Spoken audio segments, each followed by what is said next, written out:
Hey guys!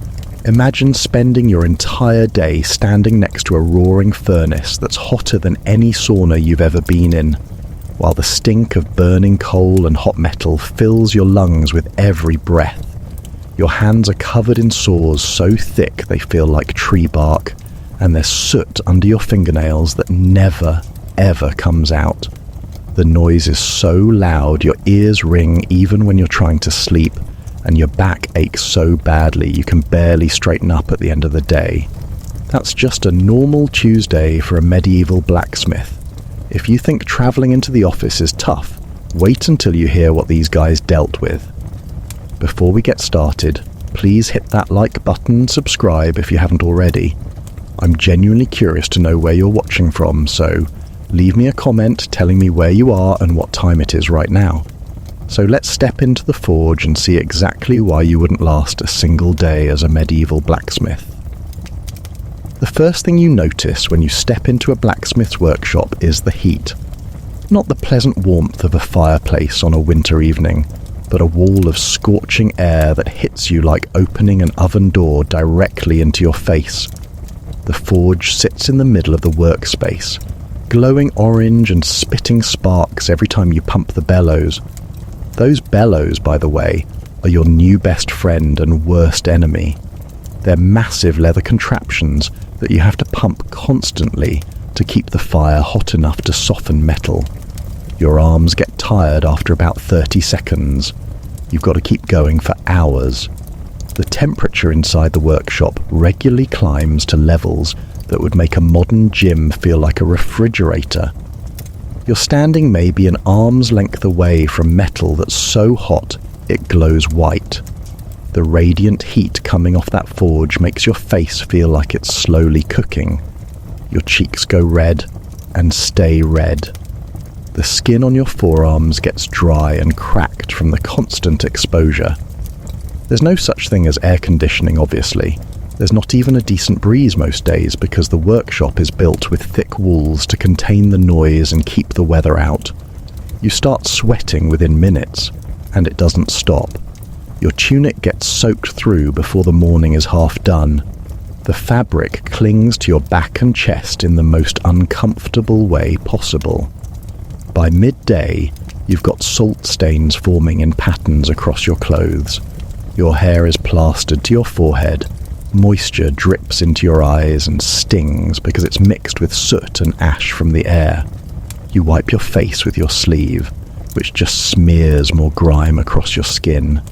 You look like you've been rolling around in a coal cellar. The smell is incredible, and not in a good way. Hot metal has a distinctive sharp tang that fills the workshop. It's almost metallic in your mouth, like you're tasting it as much as smelling it. Mix that with the smoke from the coal or charcoal you're burning, and you've got a thick, choking atmosphere. Coal smoke has this acrid quality that gets into your throat and makes you cough. Your clothes absorb the smell so thoroughly that you carry it everywhere. You smell like a forge even when you're at the market or the tavern. People can identify your profession from 20 paces just by the pong that follows you around. Then there's the soot. It gets everywhere. Your hands are black by mid-morning. The lines in your palms are filled with dark residue that no amount of scrubbing will remove. Your fingernails look like you've been digging through a fireplace. The soot settles on every surface in the workshop. The walls are black. The tools are covered in a fine layer of dark powder. If you run your hand along anything, it comes away filthy. You track soot out of the workshop and into your living quarters, which means your entire home gradually turns grey and dingy. Your bedding picks up the dust. You're basically sleeping in a coal mine. The noise is relentless. Every time you strike hot metal with a hammer, it rings out with a loud clang that echoes around the workshop. You're doing this hundreds of times a day. The sound bounces off the stone walls and seems to get louder with each hit. Your ears are constantly ringing. After a few years of this work, your hearing starts to go. You find yourself asking people to repeat things because the constant hammering has damaged your ears. There's no such thing as ear protection. You just have to live with the consequences. Your hands take an absolute battering. You're gripping heavy hammers all day long. A blacksmith's hammer isn't like the small tool you might have in a drawer at home. These things weigh several pounds. You're swinging them repeatedly, bringing them down on hot metal with enough force to shape it. The impact travels up your arms and into your shoulders. By the end of the day, your entire upper body aches. Your fingers get stiff from gripping the handle. You develop calluses on your palms that are so thick and tough they feel like leather. But before those calluses form properly, you get blisters. Those blisters hurt like mad, especially when they tear open and the raw skin underneath is exposed to all the dirt and grime in the workshop. The work is incredibly repetitive. You're not crafting a unique artistic masterpiece every day. Most of your work is practical, boring stuff. Horseshoes, nails, hinges, brackets, basic tools. You make the same items over and over again. Heat the metal, hammer it flat, bend it to shape, punch holes in it, cool it down. Repeat 100 times. It's monotonous. Your mind wanders, but your body has to keep working. If you lose concentration for a second, you might miss the metal with your hammer and hit your hand instead. Or you might leave the metal in the forge too long and ruin it. Speaking of horseshoes, let's talk about how many nails a medieval community needs. The answer is thousands. Everything is held together with nails and metal fittings. Buildings, furniture, carts, barrels, doors, gates. All of it needs metalwork. You're producing nails by the bucket load. Each nail has to be individually forged. You cut a length of metal rod, heat it, hammer one end flat for the head, hammer the other end to a point, and done. Now do that 500 more times. It's mind-numbing work, but it's also your bread and butter. People always need nails. Your back suffers terribly. You spend the entire day bent over your anvil. The anvil is set at a height that's meant to be ergonomic, but medieval ideas of ergonomics are not sophisticated. You're constantly leaning forward, hunched over your work. Your lower back starts to ache within an hour. By the end of the day, straightening up fully is genuinely painful. You develop a permanent stoop. Older blacksmiths walk around slightly bent forward because their spines have curved from years of this posture. There's no chiropractor to visit. No one's going to give you a massage or suggest stretching exercises. You just live with the pain. The tools you use are heavy and awkward. Your main hammer is a beast. You've also got various tongs for holding hot metal, and these are no delicate instruments. They're hefty iron implements that require a strong grip to control. You're holding a piece of glowing metal with the tongs in one hand while hammering it with the other. Both arms are working hard. If you lose your grip on the tongs, the hot metal falls. If it lands on your foot, you're in serious trouble. If it lands on the wooden floor, you might start a fire. You have to stay focused and keep your grip firm, which means your hands and forearms are constantly tense. Let's talk about the clothing you wear. It's got to be practical and protective, but medieval fabric technology has its limits. You wear a thick leather apron to protect your front from sparks and hot metal fragments. That apron is heavy and stiff. It doesn't breathe. Wearing a leather apron in front of a roaring forge is like wrapping yourself in a blanket in a sauna. The heat you're trying to protect yourself from just gets trapped against your body. You're even hotter and more uncomfortable, but it's necessary. Without the apron, you'd have burn marks all over your torso from flying sparks. Let's talk about what you're actually eating to fuel this brutal workday. The food available to a medieval blacksmith is not what you'd call appetizing. Breakfast, if you have time for it, might be a hunk of dark bread and some watery ale. The bread is dense and coarse, made from cheap grain that hasn't been refined. It's got bits of husk and grit in it that crunch between your teeth. Sometimes there are other things baked into it that you'd rather not identify. The texture is like chewing on a doormat. You wash it down with ale because the water isn't safe to drink. The ale is weak and sour, nothing like a modern beer. It's just fermented enough to kill the nasty stuff in the water. Lunch is more of the same. Maybe you get a bowl of pottage, which is a thick stew made from whatever vegetables are available, and, if you're lucky, some scraps of meat. The vegetables are usually old and wilted, carrots that are soft and bendy, onions that have sprouted, turnips that taste like dirt because they basically are dirt. The meat, when there is any, is fatty and gristly. You're not getting premium cuts, you're getting the bits that nobody else wanted. The whole thing is boiled together into a mushy consistency. It fills your stomach, but it doesn't excite your taste buds. Dinner is often just more bread and maybe some cheese. The cheese is hard and waxy, aged to the point where it's more about preservation than flavour. It tastes sharply of salt and has a texture like candle wax. You gnaw on it and it squeaks against your teeth. Your jaw gets tired from all the chewing because nothing is soft or easy to eat.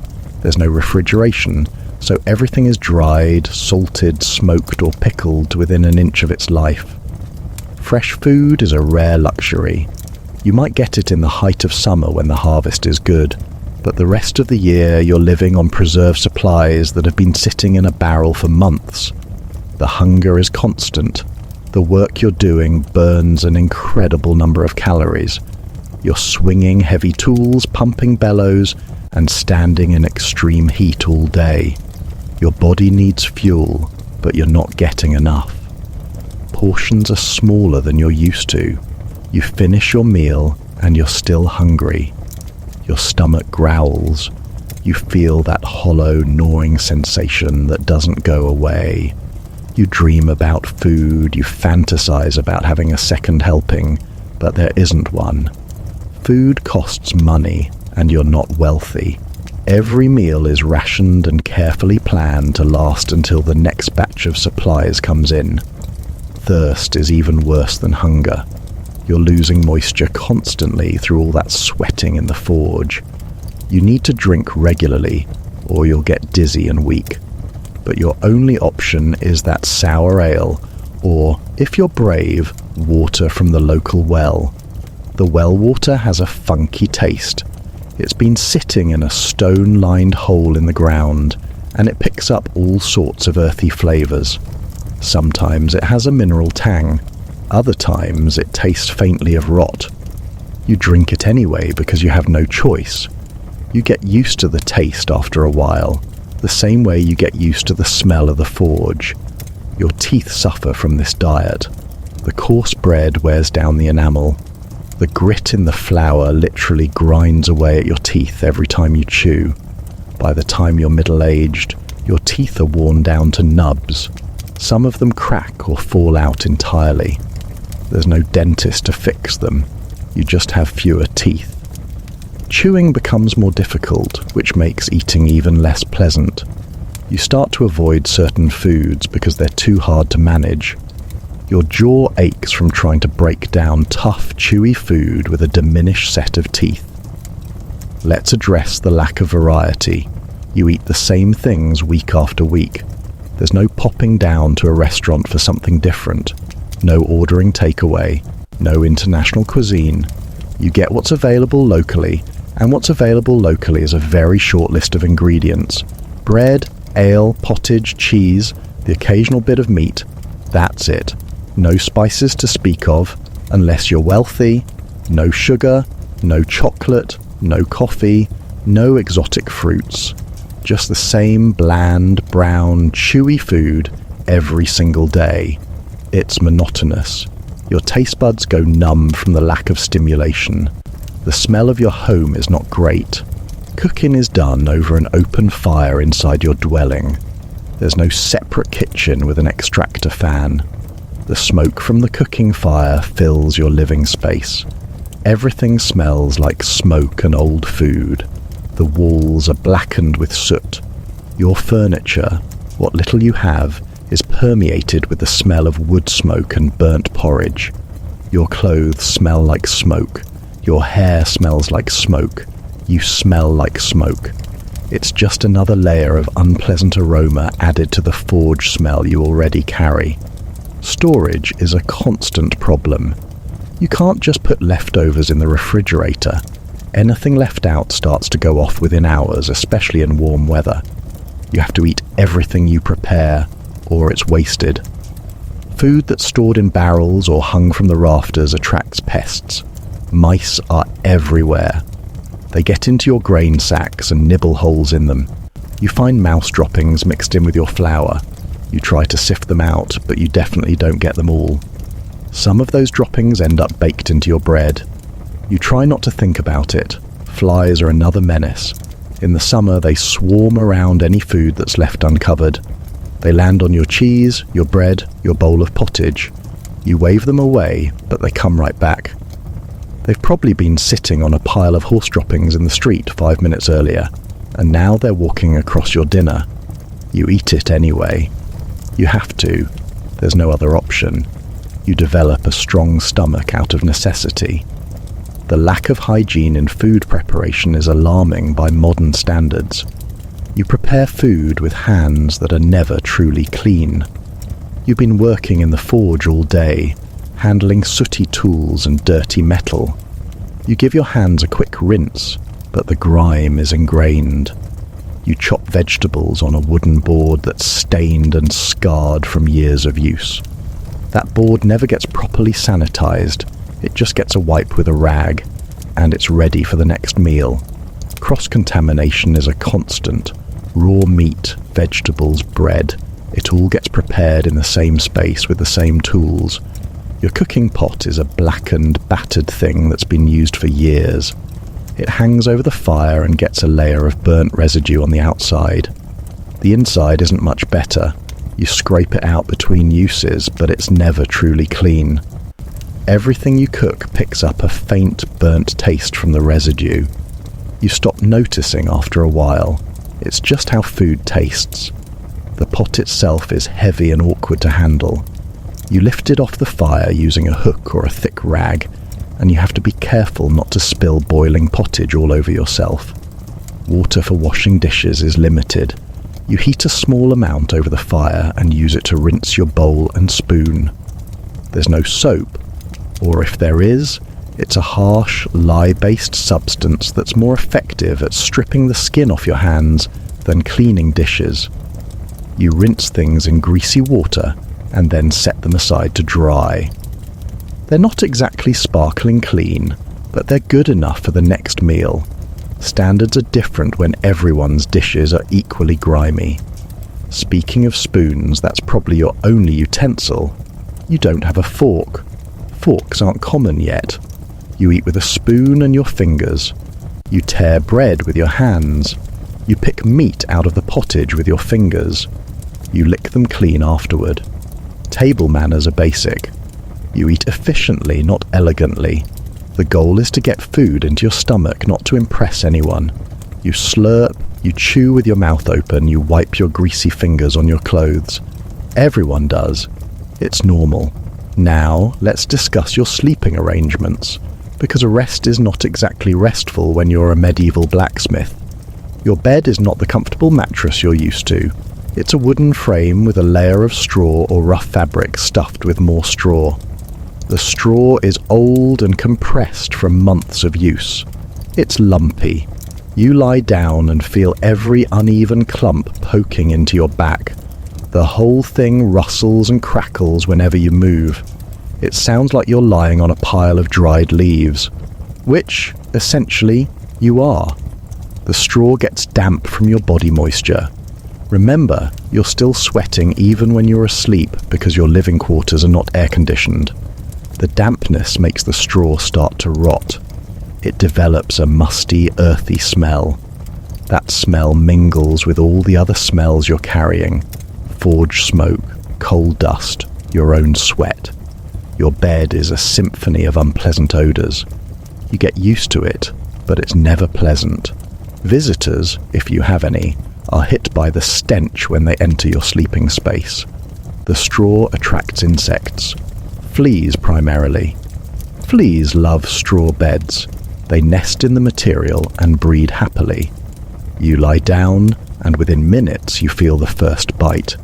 It's a sharp little pinch, incredibly itchy. You scratch at it, which provides temporary relief, but makes it worse in the long run. By morning, you have a collection of small red bites all over your body. Your ankles, your waist, your armpits, anywhere the fleas could reach. The itching is constant. You scratch absent-mindedly throughout the day, leaving red marks all over your skin.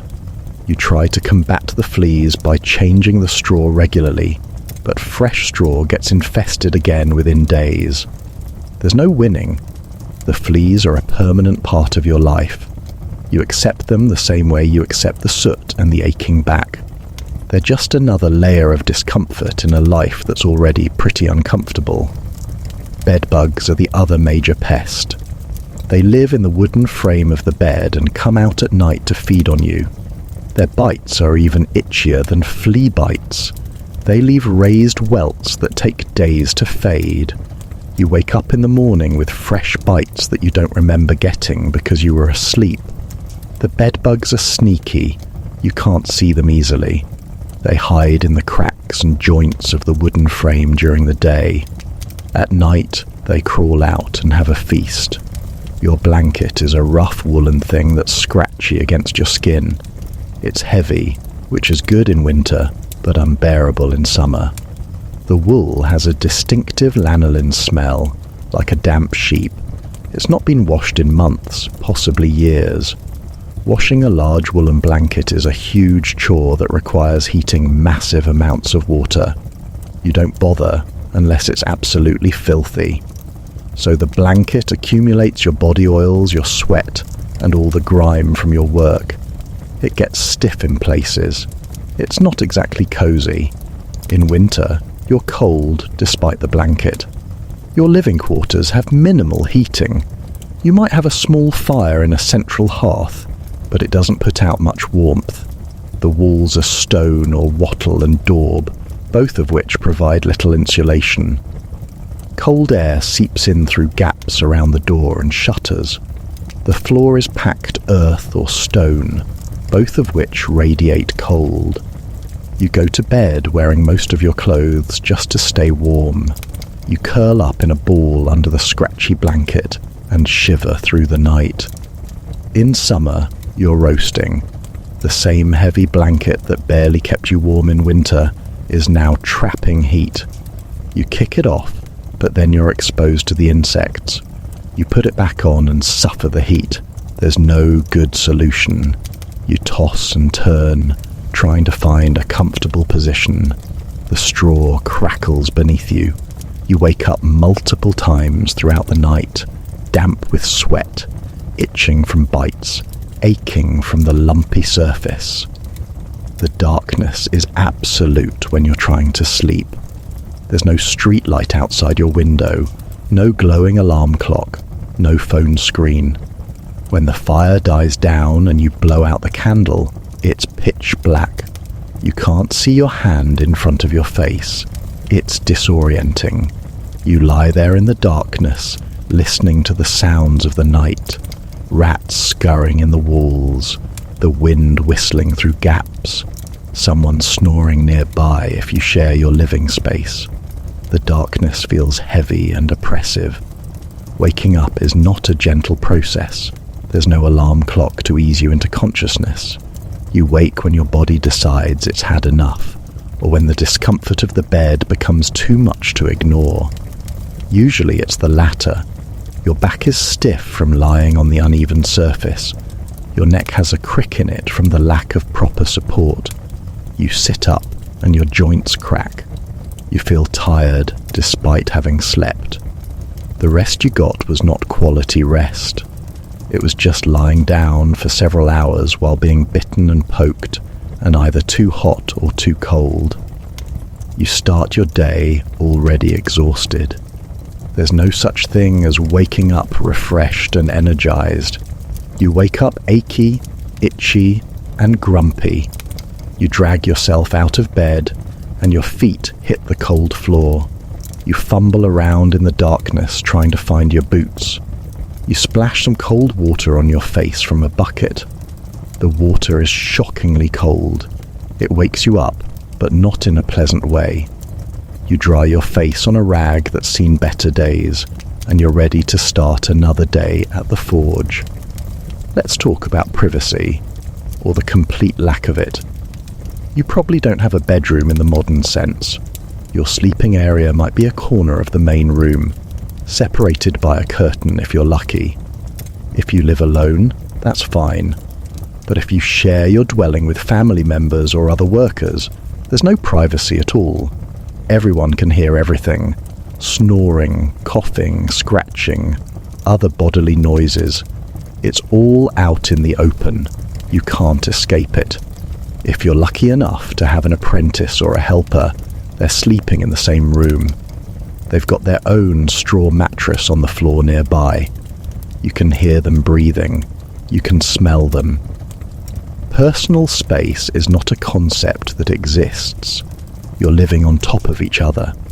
Tensions can run high when you're tired and uncomfortable, and someone else is making noise that's keeping you awake. The lack of a proper bathroom is another joy. There's no ensuite attached to your sleeping area. If you need to relieve yourself during the night, you have to use a chamber pot. This is a pottery or metal container that sits under your bed. You squat over it in the darkness and do your business. The smell is immediate and overpowering. The contents slosh around in the pot. In the morning, someone has to empty it, and that someone is usually you. You carry it outside and dump it in a designated spot, probably a pit or a gutter. The pot never gets truly clean. It retains a permanent stink. Chamber pots are a fact of life, but they're disgusting. The smell permeates your sleeping area. You're trying to fall asleep while the stench of stale waste wafts up from under the bed. You breathe through your mouth. You try to ignore it. Everyone's chamber pot smells, so it's not like you can complain. It's just another aspect of medieval life that's deeply unpleasant. Your nightclothes, if you have any, are just your undergarments. A long tunic made of rough linen.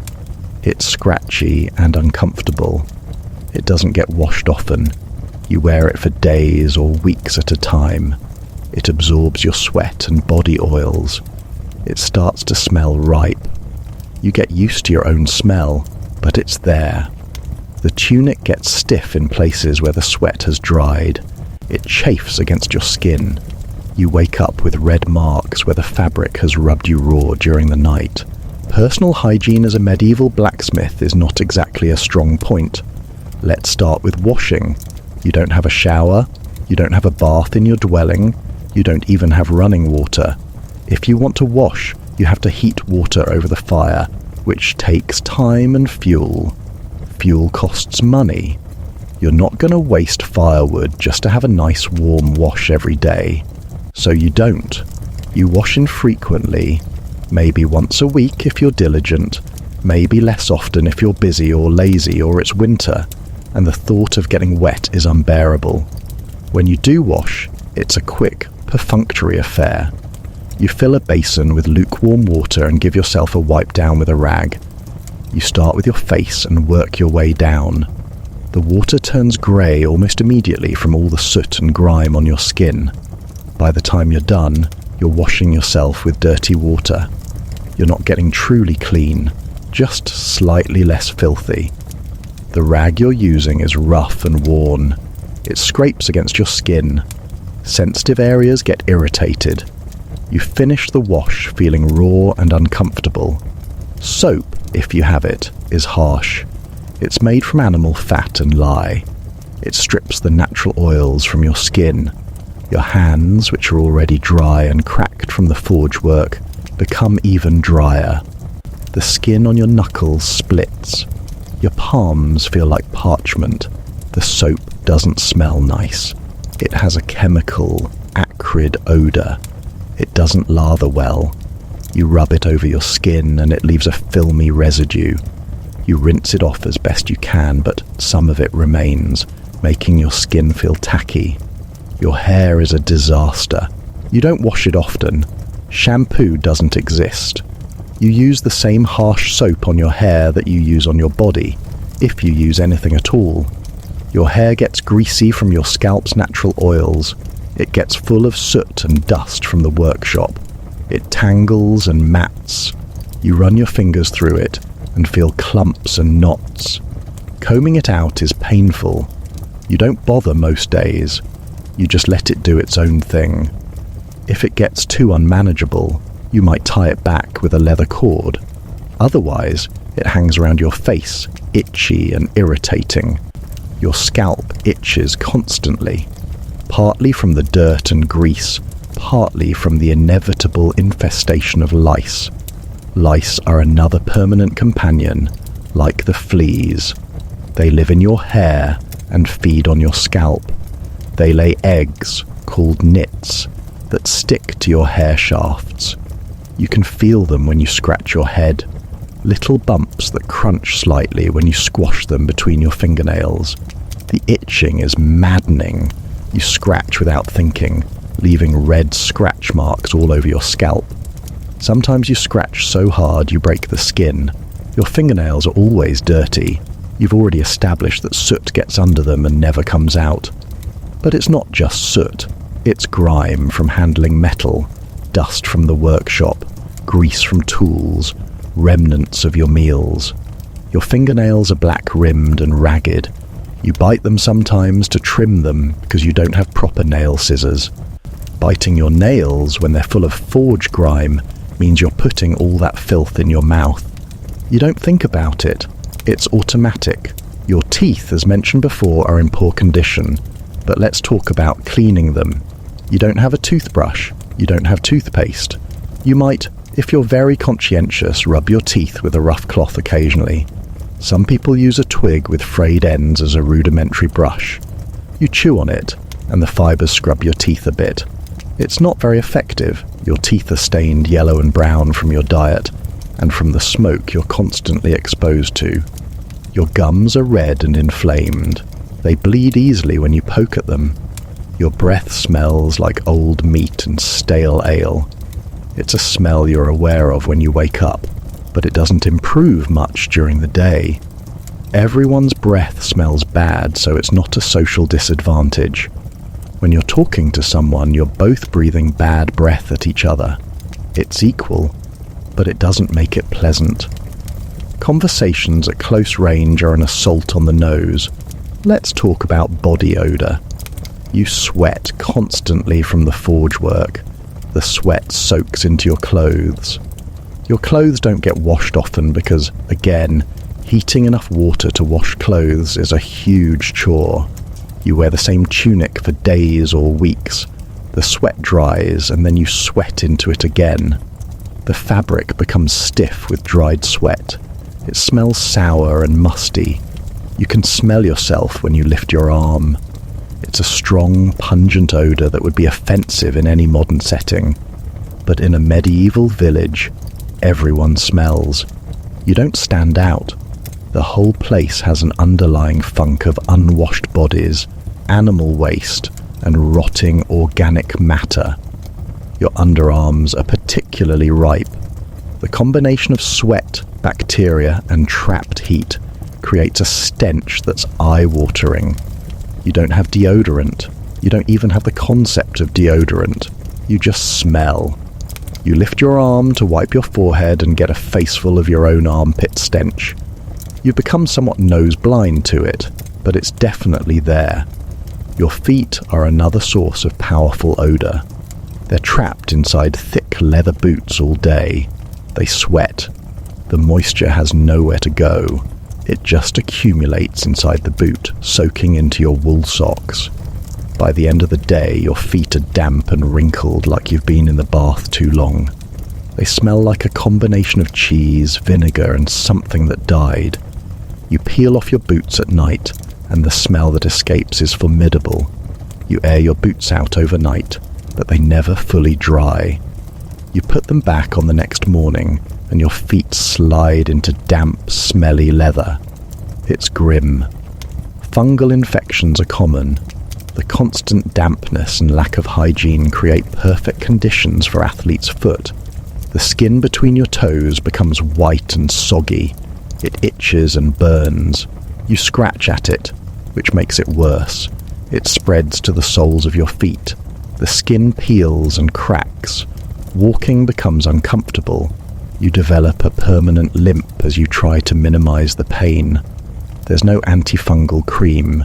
You just have to live with it until it maybe clears up on its own, which it rarely does. Let's discuss shaving, or the lack thereof.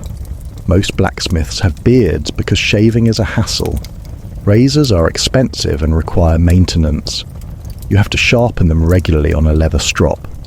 Shaving requires a mirror, or at least a reflective surface, and good light. You need warm water to soften the beard. You need soap to lather up. It's a whole production. Most men just don't bother. They let their beards grow and trim them occasionally with a knife or scissors. The beard becomes a trap for all sorts of things. Food particles get stuck in it. Drink dribbles into it. Soot and dust settle in it. It gets greasy. It itches. You scratch at it constantly. The skin underneath doesn't get washed properly. It develops a smell of its own. Your beard smells like whatever you ate last, mixed with forge smoke and sweat. If you're eating pottage and you have a moustache, some of it inevitably ends up on your upper lip. You lick it off or wipe it away with your hand, but traces remain. Trimming the beard is tricky. You're doing it yourself with a knife and no mirror. You feel your way with your fingers and try to even it out. The result is usually uneven and patchy. You might have a longer bit on one side. You might accidentally cut too much off in one spot. You don't look neat and groomed. You look like someone who hacked at their beard with a knife, because that's exactly what happened. Your clothing as a medieval blacksmith is functional, but far from comfortable. Let's start with your basic outfit. You wear a tunic, which is essentially a long shirt that comes down to your knees or mid-thigh. It's made of rough linen or wool. The fabric is scratchy and coarse. It irritates your skin, especially in areas where it rubs repeatedly, like your neck and underarms. You develop red, chafed patches. The fabric doesn't breathe well, especially if it's wool. You get hot and sweaty, and the moisture is trapped against your skin. The tunic is dyed a dull brown or grey, usually with cheap vegetable dyes. The colour fades unevenly with wear and washing. You end up with a blotchy, discoloured garment that looks shabby. There are stains that never come out, sweat stains under the arms, soot marks on the front, grease spots from meals. The tunic is a patchwork of discolorations. It's not a good look, but it's what you've got. Underneath the tunic, you wear a linen undershirt. This is meant to absorb sweat and protect the outer tunic. It does absorb sweat, which means it gets soaked through and clammy. It clings to your skin in an unpleasant way. The linen is thin and wears out quickly. It develops holes and weak spots. You can feel the rough outer tunic through the holes, which defeats the purpose of the undershirt. You don't replace the undershirt often because fabric is expensive. You just keep wearing it, holes and all. Your trousers, or brays, are a loose-fitting affair tied at the waist with a drawstring. They're also made of linen or wool. They're baggy and shapeless. There's no elastic. The drawstring is the only thing holding them up. If the drawstring breaks or comes untied, your trousers fall down. This happens occasionally, usually at the most inconvenient moment. You're working at the forge, both hands occupied, and you feel your trousers starting to slip. You have to stop what you're doing and adjust them. It's annoying. The trousers get filthy quickly. You're kneeling, squatting, sitting on dirty surfaces. The fabric picks up grime and dust. The knees get worn and threadbare. Eventually they tear. You patch them with scraps of fabric, but the patches don't match. You end up with trousers that are more patch than original material. They're lumpy and uncomfortable. The seams of the patches rub against your skin and cause irritation. Let's talk about your leather apron again, but in more detail. It's a heavy piece of cowhide that covers your front from chest to knees. It's stiff and unyielding when it's new. It takes weeks of wear to break it in. Even then, it's not exactly comfortable. It's held on by straps that go over your shoulders and around your waist. The straps dig into your shoulders. They leave indentations in your skin. By the end of the day, your shoulders are sore from the constant pressure. The apron gets incredibly hot. You're wearing it in front of a forge. The heat from the fire radiates onto the leather. The leather gets warm, then hot. It's like wearing a heated blanket in the desert. The heat transfers through to your body. You sweat even more. The sweat drips down your chest and stomach underneath the apron. It pools at your waistline. Your trousers get damp from the sweat soaking through. The apron also gets stiff with accumulated grime. Sparks land on it and leave little scorch marks. Grease and soot get rubbed into the leather. It becomes discolored and crusty. You oil it occasionally to keep the leather from cracking, but the oil just adds another layer of grime. The apron smells like burnt leather, smoke, and rancid oil. It's heavy to wear and heavy to move in. It restricts your movement. You can't bend or twist easily, but it's necessary, so you put up with it. Your footwear is thick leather boots that come up to mid-calf. They're meant to protect your feet and ankles from falling tools and hot metal. The leather is tough and rigid. The boots are heavy. Each step feels like you're lifting a weight. Your legs get tired just from walking around in them. The boots have to be laced up the front with leather thongs. This takes time every morning. You thread the laces through metal eyelets and pull them tight. The laces cut into your fingers. If a lace breaks, which happens, you have to replace it or tie the broken ends together, leaving a lumpy knot. The inside of the boots is rough and unfinished leather. There's no soft lining. There's no cushioned insole. Your feet rest directly on hard leather. Every bump and irregularity in the ground is transmitted through the thin sole. You feel every pebble, every uneven patch. Your feet ache from the constant impact. The boots offer no arch support. Your arches collapse under the strain of standing all day. You develop fallen arches and flat feet. Walking becomes painful. The boots are not waterproof. In wet weather, water seeps in through the seams and laces. Your feet get soaked. Wet leather is even more uncomfortable than dry leather. It's cold and clammy. It squelches with every step. The wet leather rubs against your skin and causes blisters. You can't take the boots off to let them dry because you need them for work. You just have to keep wearing wet boots day after day if the weather's bad. Your feet start to rot. The skin goes white and wrinkly. It develops a sour smell. You're miserable. Let's discuss accessories. You might wear a belt to hold your trousers up and to hang tools from. The belt is a simple leather strap with a metal buckle. The buckle pokes into your side when you bend over. The belt gets tight after a big meal, cutting into your stomach. You loosen it a notch and then your trousers sag. You can't win.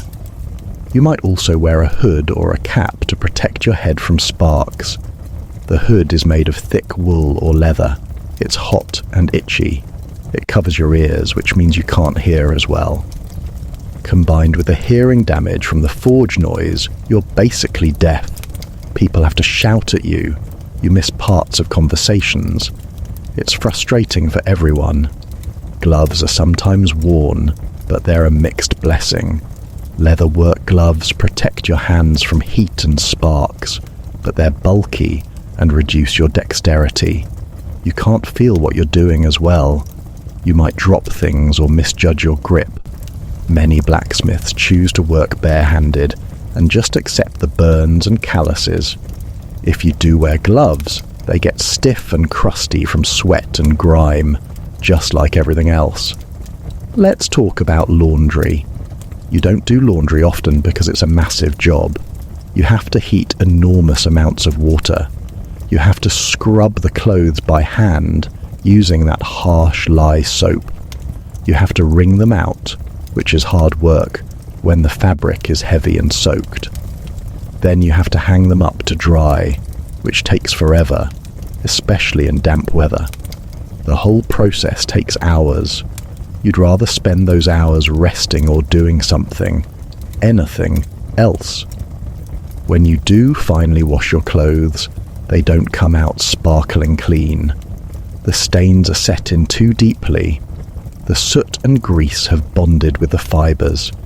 You get the worst of the grime out, but the clothes are still dingy. They dry stiff and scratchy. The fabric loses what little softness it had. Putting on freshly washed clothes is almost as uncomfortable as putting on dirty ones. Clothes wear out quickly under these conditions.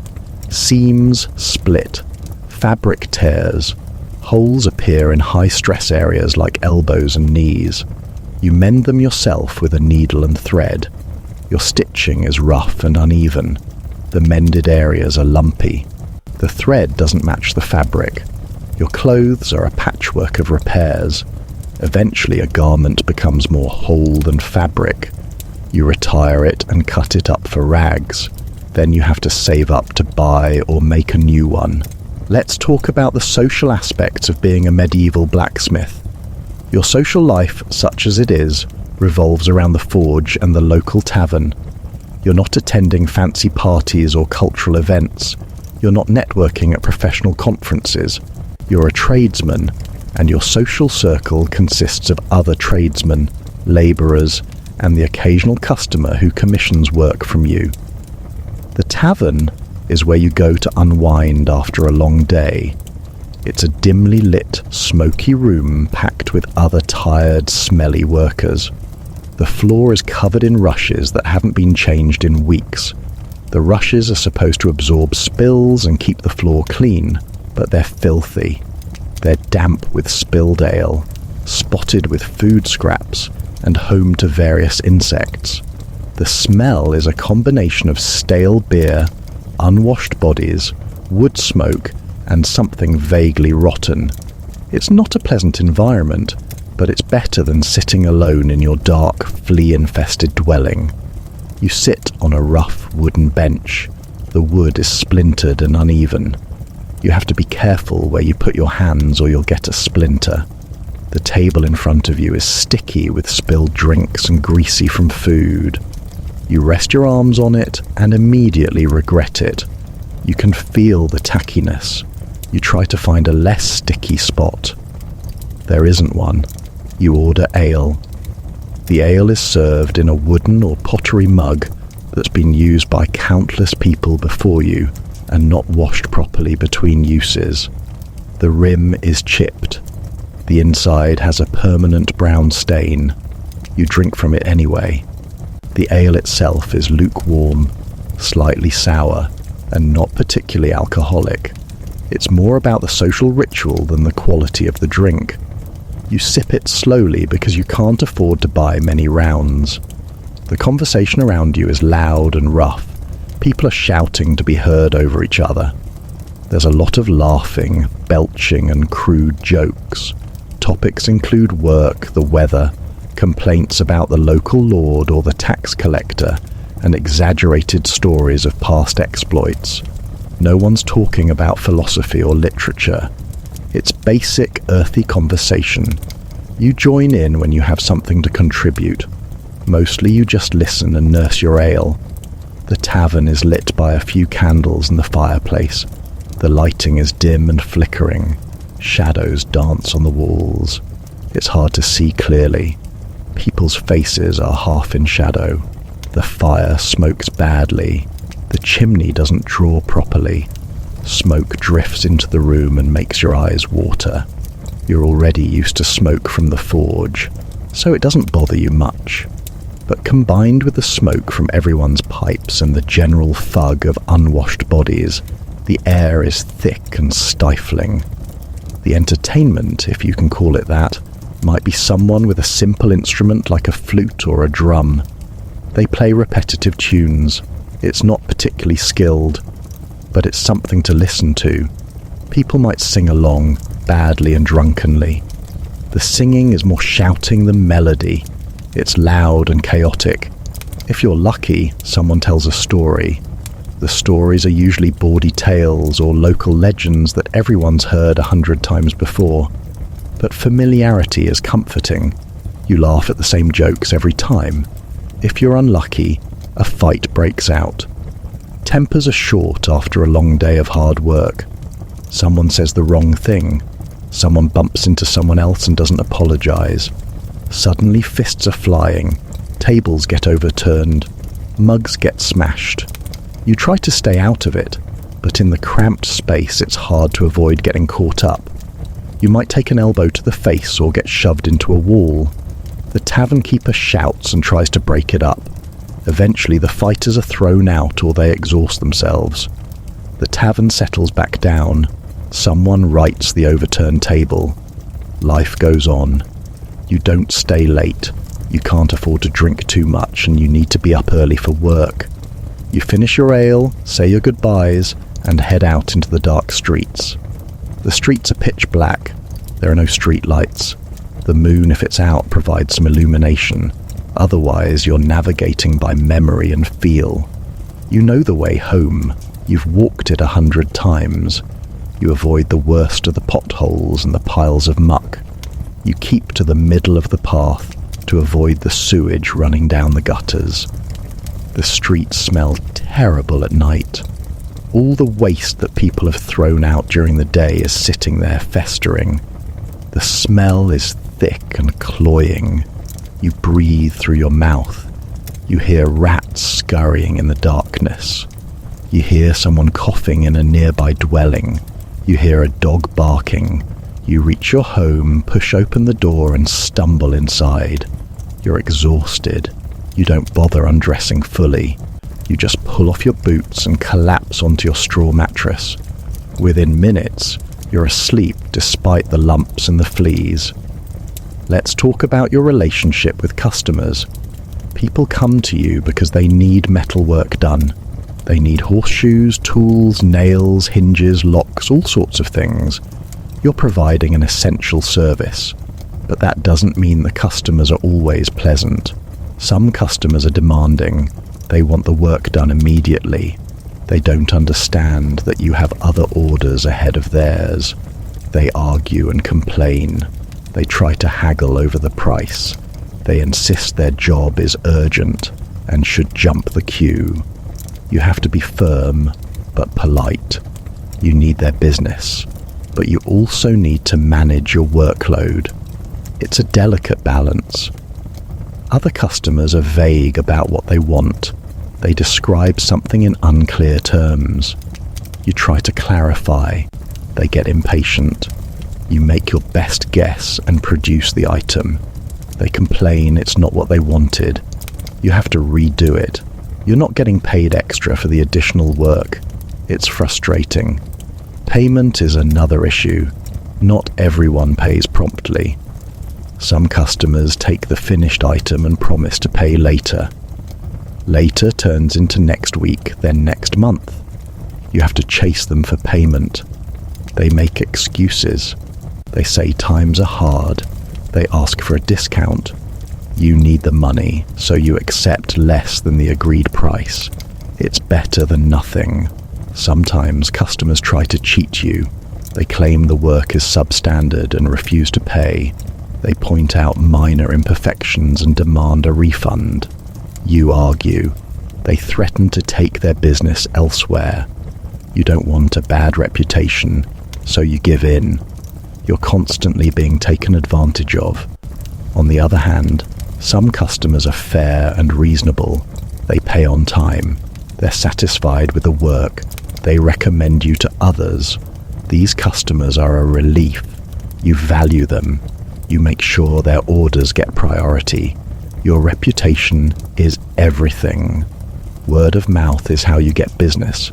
If people think you're skilled and reliable, they'll come to you. If they think you're slow or your work is poor quality, they'll go to another blacksmith. You have to maintain high standards even when you're exhausted and your back is killing you and you just want to stop. There's competition from other blacksmiths. If you're in a town, there might be several. You're all competing for the same pool of customers. You have to keep your prices competitive. You have to be faster or better than the others. If a customer goes to a competitor, you lose income. You might badmouth the competitor to other customers, subtly implying their work isn't as good as yours. It's petty, but it's business. Let's discuss your relationship with suppliers. You need a steady supply of raw materials. Iron ore or iron bars, coal or charcoal, leather for bellows and aprons, wood for handles. You have to buy these from merchants or traders. The prices fluctuate. Sometimes iron is plentiful and cheap. Other times there's a shortage and the price goes up. You have no control over this. You just have to pay what's asked or stop working. Let's discuss the actual process of smithing in more detail, because the day-to-day reality of the work is brutal. You start by lighting the forge. This isn't as simple as flicking a switch. You have to build a fire from scratch. You use kindling and scraps of wood to get a small flame going. Then you add charcoal or coal gradually, building up the fire. You pump the bellows to increase the airflow and get the temperature up. This takes time and effort. Your arms are already tired by the time the forge is hot enough to use. Once the forge is ready, you select the piece of metal you're going to work on. Let's say you're making horseshoes today. You take an iron bar and heat the end of it in the forge. You have to watch it carefully. If you leave it in too long, it burns and becomes brittle. If you don't leave it in long enough, it's not soft enough to shape. You're looking for a specific color. The metal goes from black to red to orange to yellow to white as it heats. For most work, you want orange or yellow. That's when it's malleable. You pull the glowing metal out of the forge using your tongs. The heat radiating off it is intense. Your face feels like it's burning. You move quickly to the anvil. You position the metal on the anvil and start hammering. Each strike has to be precise. You're shaping the metal with controlled force. Hit it too hard in the wrong place and you ruin it. Hit it too softly and you're not making progress. You have to find the right rhythm and strength. The hammering is exhausting.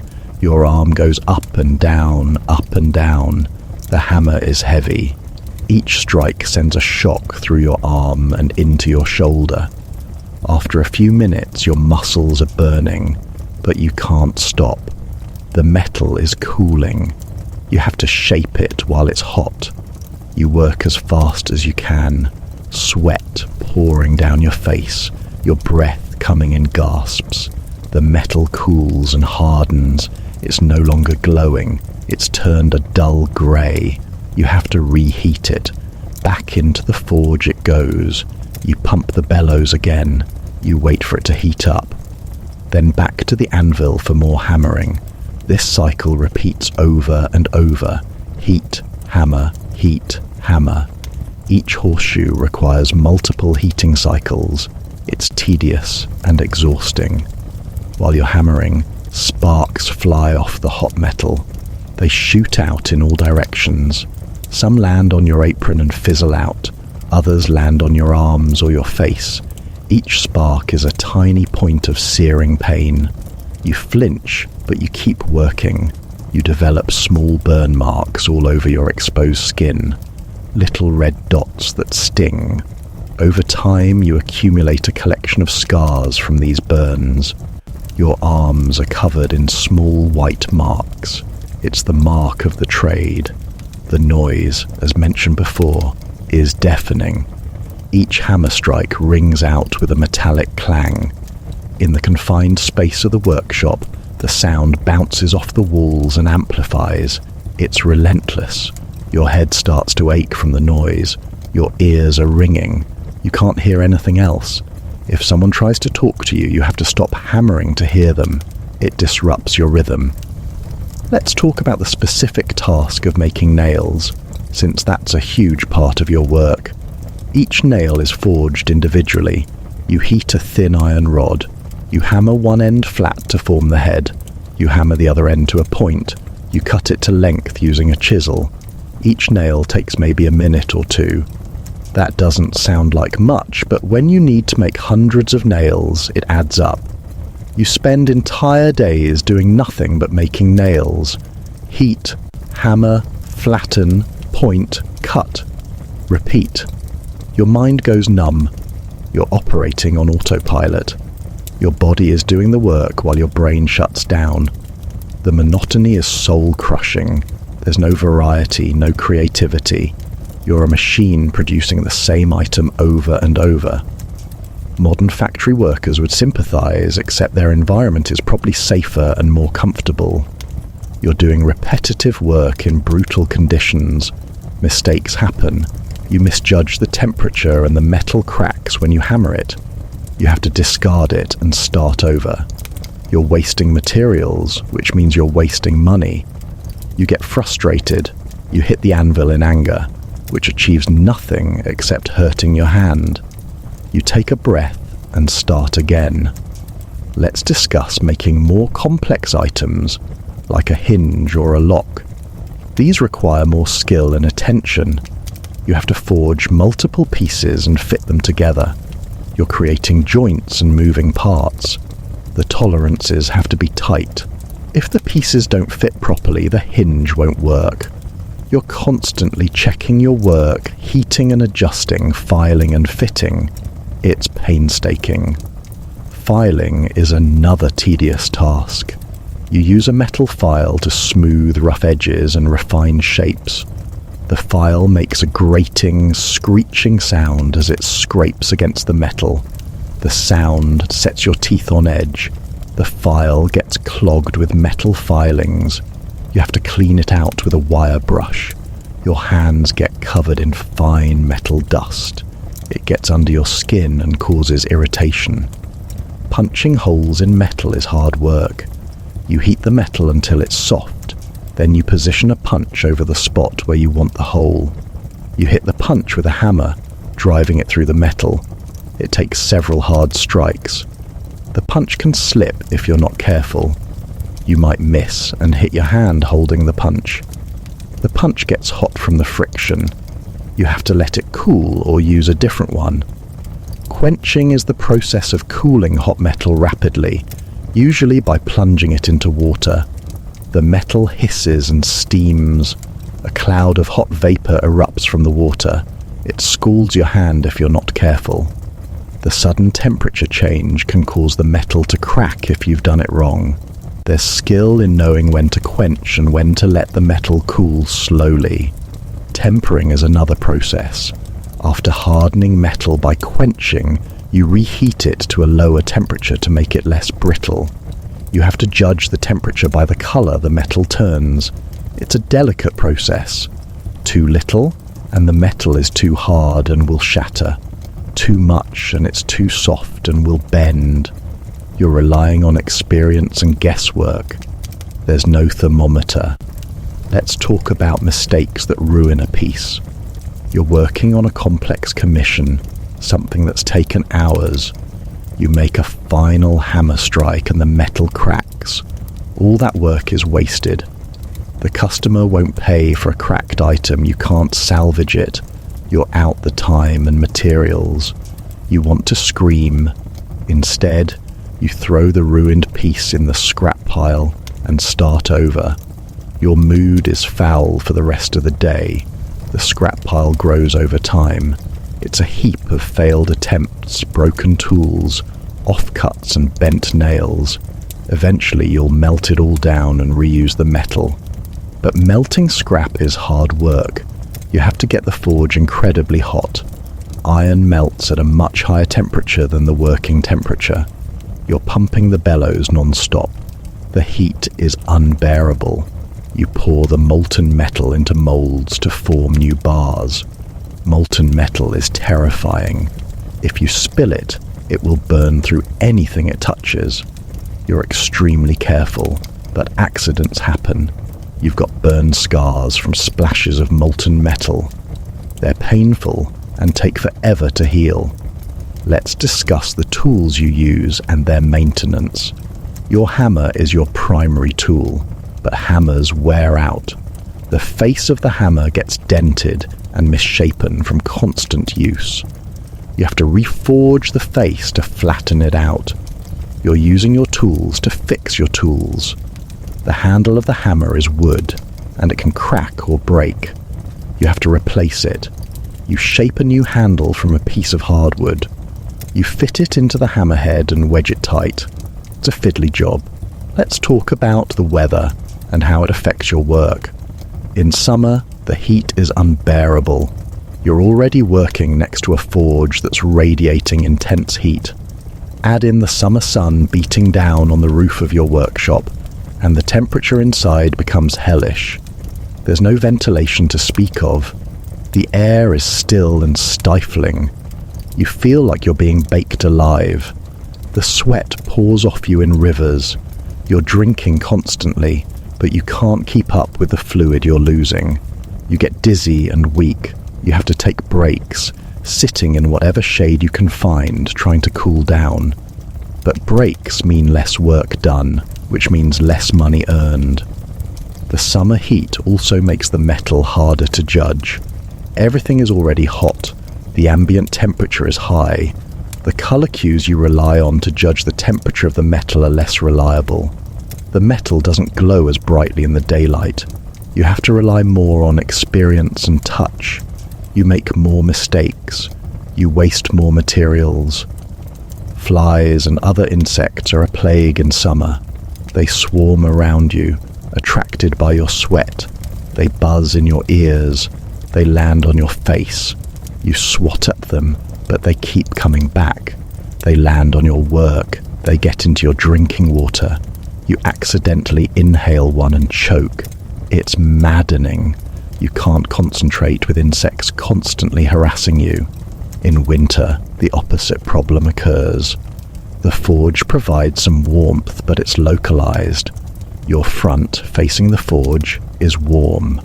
Your back, facing the rest of the workshop, is freezing. The cold air seeps in through gaps in the walls and doors.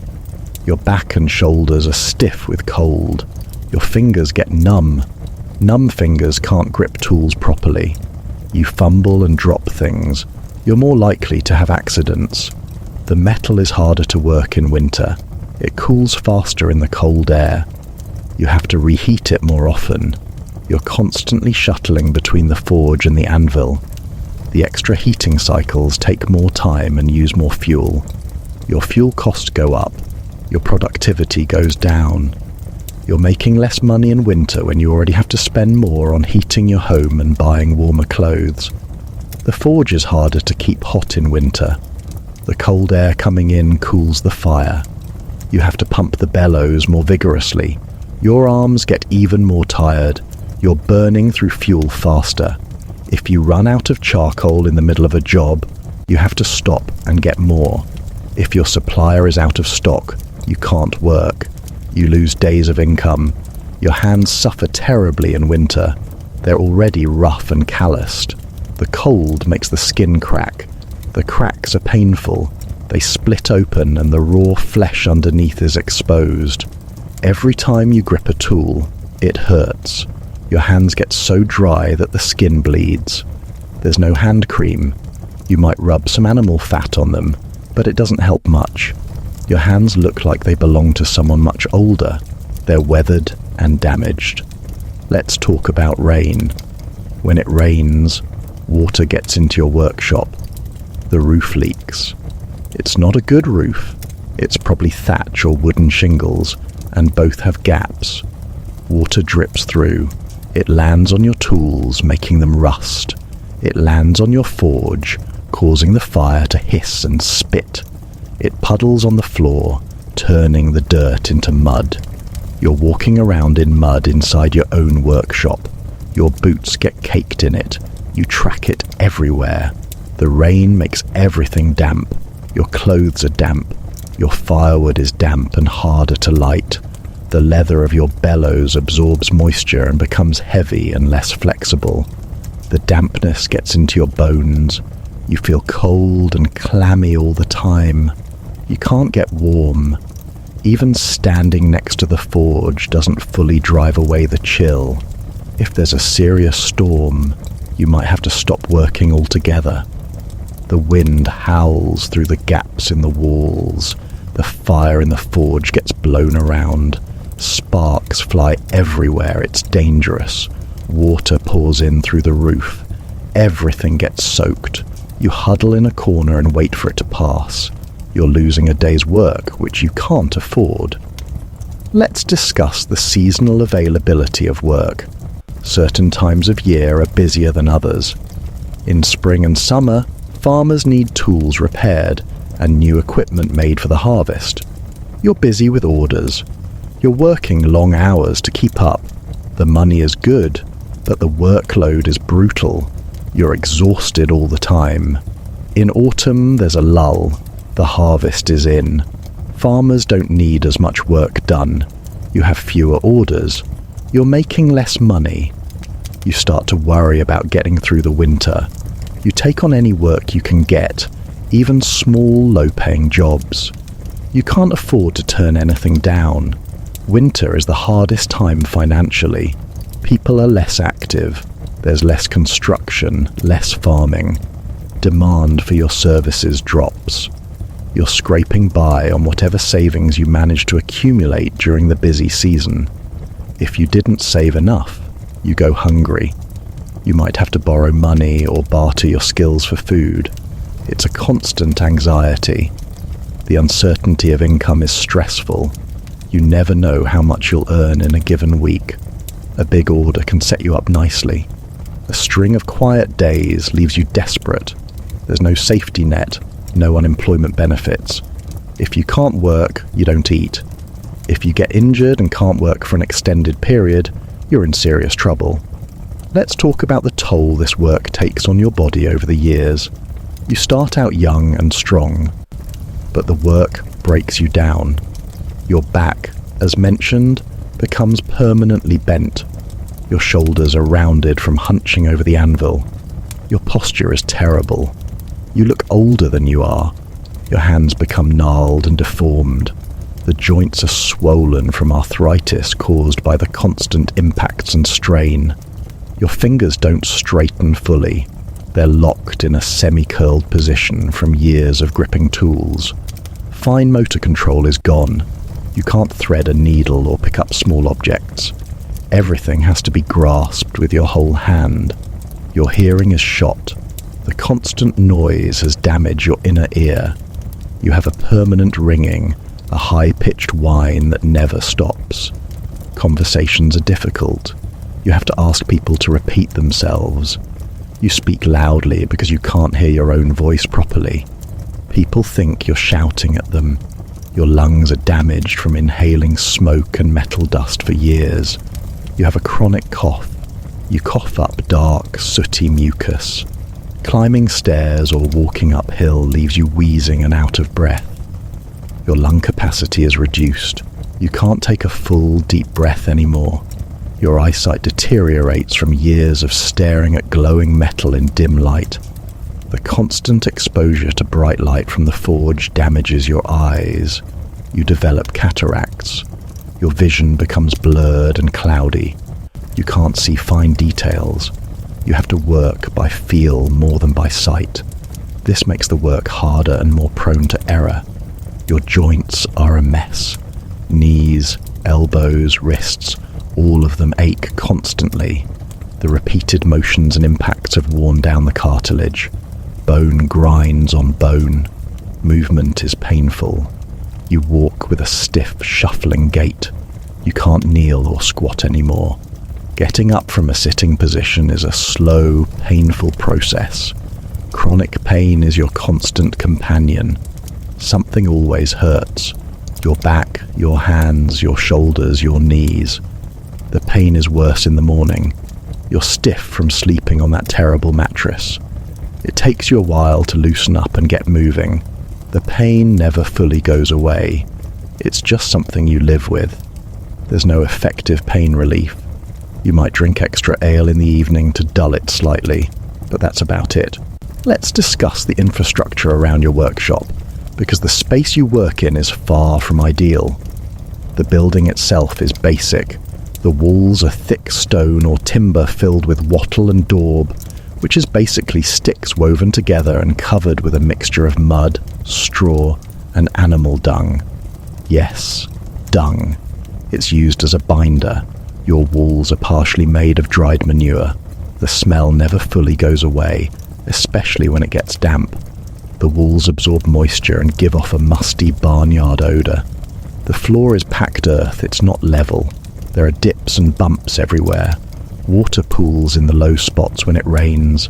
The floor gets churned up from constant foot traffic. It becomes dusty in dry weather. You're breathing in that dust all day. It coats the inside of your nose and throat.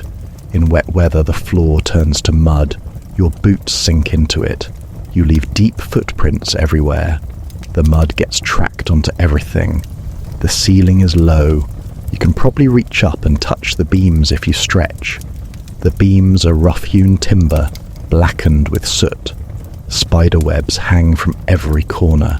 The spiders are huge and fat from eating all the flies. You walk into webs constantly. The sticky strands get in your hair and on your face. You wipe them away, but more appear.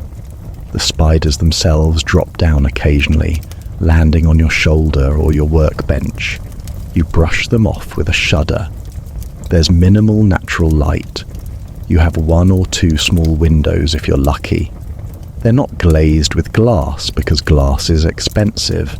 Instead, they're covered with oiled cloth or animal membrane stretched over a frame. This lets in some light, but not much. Everything has a dim, yellowish tinge. On overcast days, you can barely see what you're doing. You have to light candles or oil lamps, which add to the smoke and reduce your profit margin because fuel costs money. The door is a thick wooden affair that doesn't fit properly in its frame. There are gaps around the edges. Cold air whistles through in winter. Dust blows in during summer. The door hangs crooked on its metal hinges, which you probably made yourself. It scrapes along the ground when you open or close it. The sound is a horrible grinding screech. You have to lift the door slightly while pushing to get it to move. It's heavy and awkward. Your lower back protests every time you use it. There's no proper storage. Your tools are scattered around on rough shelves or hung on nails driven into the walls. Everything's disorganized. You waste time searching for what you need. The metal stock, the bars and rods you work with are leaned against the wall in a corner. They fall over regularly with a loud clatter that makes you jump. You pick them up and lean them back, knowing they'll fall again soon. Your anvil sits on a large stump of wood. The stump has to be massive and heavy to absorb the shock of your hammering. Otherwise, the anvil bounces with each strike. The wood is old and splitting. Chunks have fallen off. The top surface is uneven. The anvil rocks slightly when you hit it at certain angles. You've wedged stones and scraps of wood underneath to stabilize it, but it's never quite solid. The forge itself is a crude stone construction. It's basically a raised hearth with a depression in the middle where the fire sits. The stones are blackened and cracked from the heat. Some have crumbled away. You've patched the gaps with more stones and mud. The whole thing looks like it might collapse, but it holds together. The bellows are mounted nearby, connected to the forge with a leather or metal pipe that directs air into the fire. Ventilation is terrible. There's no chimney above the forge. The smoke just rises and spreads throughout the workshop. It eventually finds its way out through the windows and gaps in the roof, but not quickly. The workshop is always full of smoke. Your eyes sting and water constantly. You develop a chronic squint from trying to see through the haze. Let's talk about the proximity of your living space to your workshop. In many cases, they're the same building. You work and live in one structure. There's maybe a partition or a curtain separating your sleeping area from the forge. That's it. The soot and smoke permeate everything. Your bed, your clothes, your food preparation area. All of it is contaminated with forge grime. The lack of separation means you never escape your work. You wake up and you're already at work. You go to sleep with the smell of the forge in your nostrils. There's no commute, which sounds nice, but it also means there's no mental separation between work and rest. Your entire existence is the forge. The heat from the forge affects your living space. In winter, it provides some warmth, which is good, but in summer, it makes your home unbearably hot. You can't sleep because the retained heat from the day's work radiates from the forge stones all night. You lie there sweating, unable to get comfortable. Your possessions are few and basic. You own your tools, your clothes, your bed, maybe a stool or a bench, a few dishes, a cooking pot. That's about it. There's no decoration, no comfort items. Your living space is stark and utilitarian. The walls are bare. The only light comes from the fire or a candle. It's depressing. Storage for food is a problem. You have a wooden chest or some shelves where you keep your supplies. The grain, the dried beans, the hard cheese. But as mentioned before, mice get into everything. You also have to worry about rats. Rats are everywhere in medieval settlements. They're bold and aggressive. They'll chew through wood to get at food. You hear them at night, scrabbling around in your storage area. You set traps, crude spring-loaded things that sometimes work. More often, the rats steal the bait without triggering the trap. When you do catch a rat, you have to dispose of the body. You pick it up by the tail, trying not to look at it too closely, and throw it outside. The rat population never seems to diminish. For every one you catch, 3 more appear. Let's discuss water supply. You don't have running water. You have to get water from a communal well or a nearby stream. You carry it back in a wooden bucket. The bucket is heavy when full. The walk back is exhausting, especially if the well is some distance away.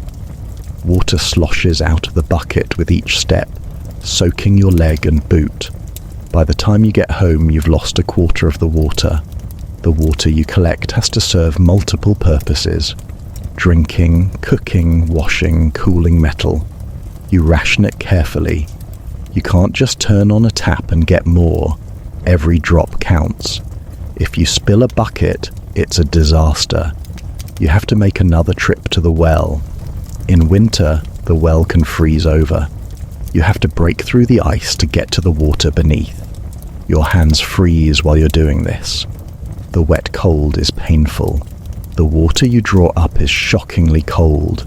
Using it to wash is torture. You splash it on your face and gasp from the shock. In summer, the water level in the well drops. You have to lower the bucket deeper.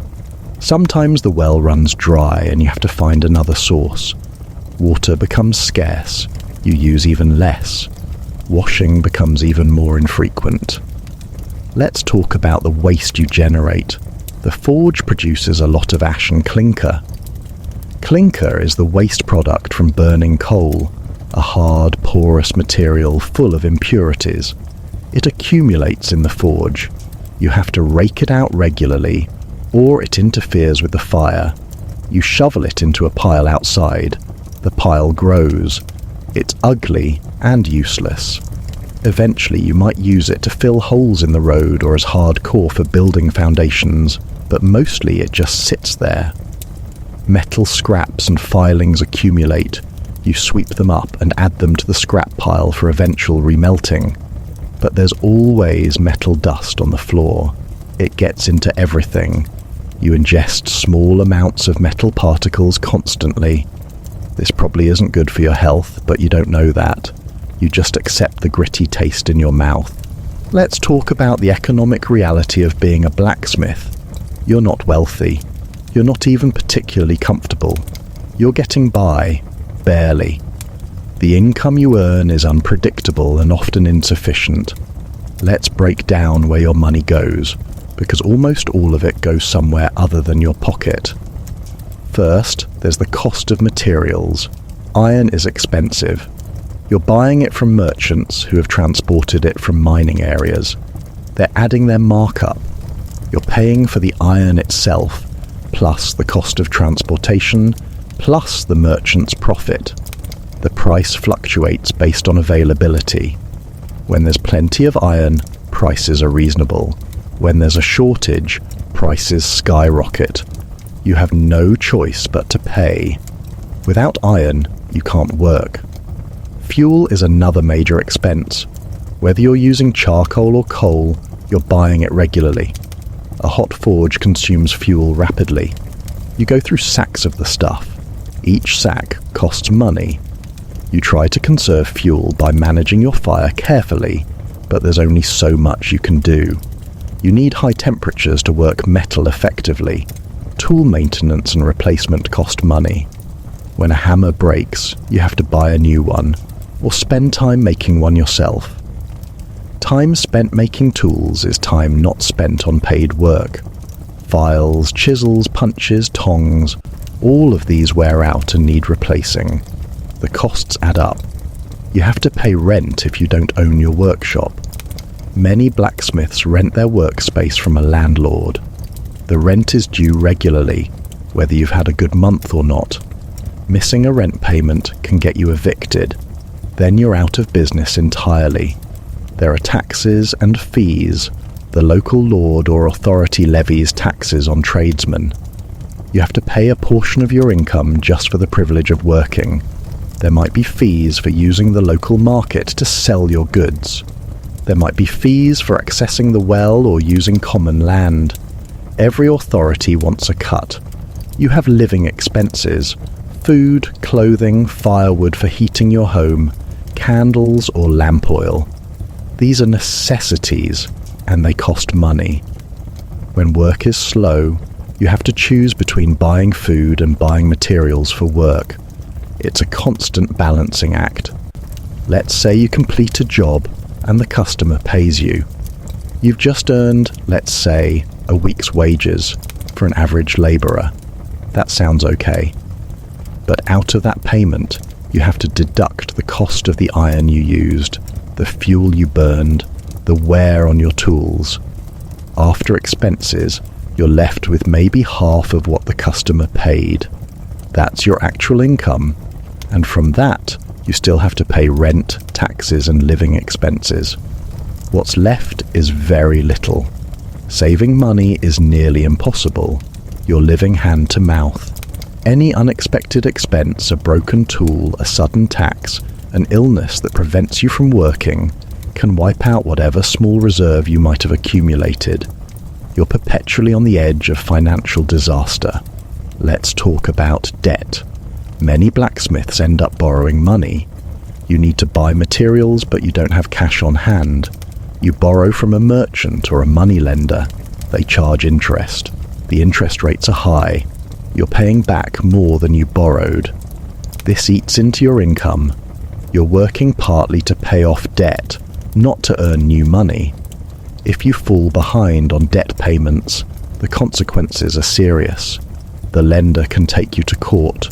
You can have your tools seized. Without tools, you can't work. You're ruined. The threat of debt hangs over you constantly. It's stressful. You lie awake at night, worrying about money. Some customers don't pay at all. They take the finished work and make excuses. They promise to pay later. Later never comes. You can try to pursue them, but legal action is expensive and time-consuming. Often, you just have to write off the loss. You've done the work, used your materials, and have nothing to show for it. Bartering is common. Customers offer goods instead of money. A farmer might pay you with grain or a chicken. A brewer might pay with ale.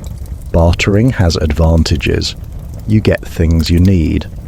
But it also has disadvantages. You can't pay your rent with a chicken. You have to trade the chicken for money, which involves more time and effort. Let's discuss the lack of financial planning. There are no banks where you can safely store money. You keep your coins hidden in your dwelling, maybe in a locked chest. But theft is a risk. If someone breaks in and steals your savings, it's gone. There's no insurance. You just lose everything. There's no concept of retirement savings. You work as long as you're physically able. When you can't work anymore, you rely on family or charity. If you have children, they're expected to take care of you in your old age. If you don't have children, or if they refuse, you're in trouble. You might end up begging. The uncertainty of income makes planning impossible. You can't commit to large purchases because you don't know if you'll have money next month. You can't invest in improvements to your workshop because any spare money needs to be kept for emergencies. You're stuck in a cycle of poverty. Let's talk about competition and undercutting. Other blacksmiths in the area are competing for the same customers. If someone offers to do a job cheaper than you, the customer goes with them. You're pressured to lower your prices to stay competitive, but lowering prices means earning less. You're caught between needing customers and needing income. Some blacksmiths produce shoddy work to cut costs. They use less iron, they rush the job, they skip important steps. The finished product is inferior. Customers might not notice immediately. By the time they realize the item is poor quality, the blacksmith has been paid. This gives all blacksmiths a bad reputation. Customers become suspicious and try to negotiate lower prices because they assume you're also cutting corners. Maintaining a reputation for quality work is important. If customers trust you, they'll pay fair prices. But building that reputation takes time. You have to consistently produce good work. One mistake, one dissatisfied customer can damage your reputation. Word spreads quickly in a small community. Let's discuss the vulnerability of your position. You're one accident away from disaster. If you seriously injure your hand, you can't work. If your workshop burns down, you lose everything. If you get sick for an extended period, you have no income. There's no safety net, no disability insurance, no emergency fund. You're entirely on your own. This precariousness creates constant anxiety. You're always worried about what might go wrong. You're cautious, maybe overly so. You avoid risks. You don't innovate because trying something new might result in wasted materials. You stick to what you know, even if it's tedious and unrewarding. Let's talk about the power dynamics with wealthier customers. When a noble or a wealthy merchant commissions work from you, they expect priority. They expect high quality. But they also expect to pay less than they should. They use their status to negotiate down your prices. You can't refuse because offending a powerful customer can have serious consequences. They might badmouth you to others. They might use their influence to cause problems for you. You smile and accept their terms. You do the work to the best of your ability. You deliver it promptly. They inspect it critically, finding minor faults. They pay you less than agreed, citing the imperfections. You accept the reduced payment and thank them. You have no choice. Conversely, poorer customers struggle to pay even your already low prices. They need work done but can't afford it. You sympathize because you're not much better off than they are. Sometimes you do work at cost, or even for free, out of kindness or community obligation. This doesn't help your financial situation, but turning away a desperate neighbor feels wrong. Let's discuss the daily grind of customer interactions in more detail, because dealing with people is often worse than the physical work. Customers arrive at your workshop at inconvenient times. You're in the middle of a delicate heating process, and someone walks in demanding your attention. You have to stop what you're doing. The metal cools.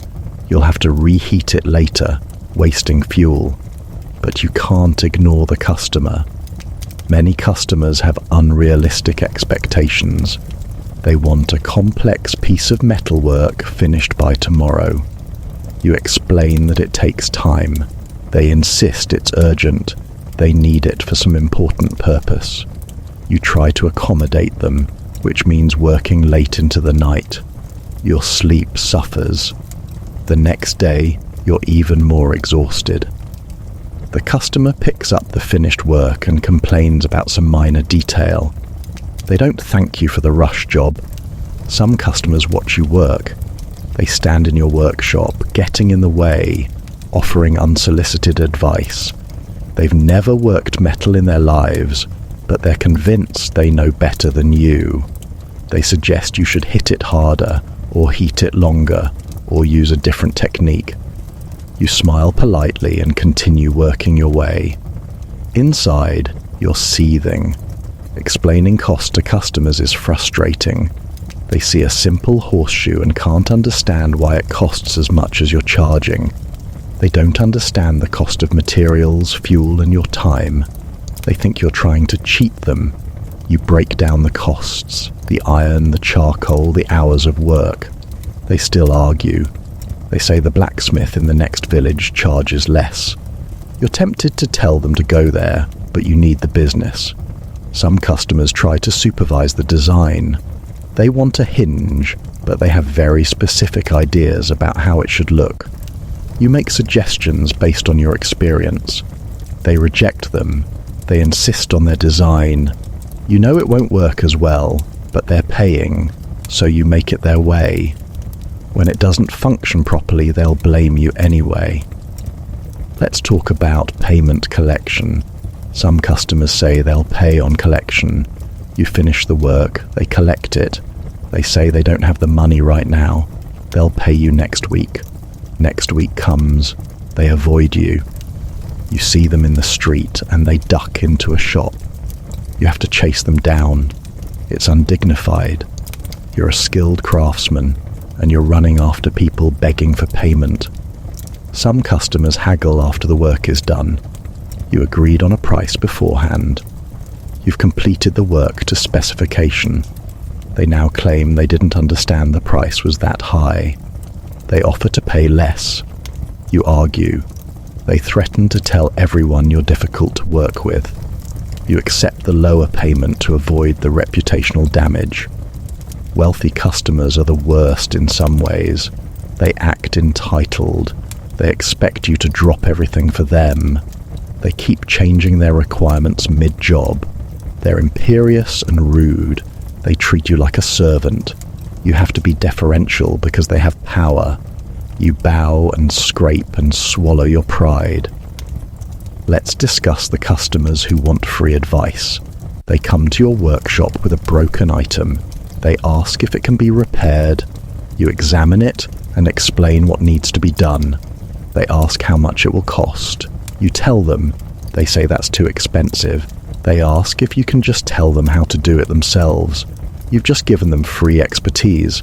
They leave without paying you anything. Your time has been wasted. Some customers are suspicious. They watch you like a hawk, convinced you're going to cheat them. They want to see every step of the process.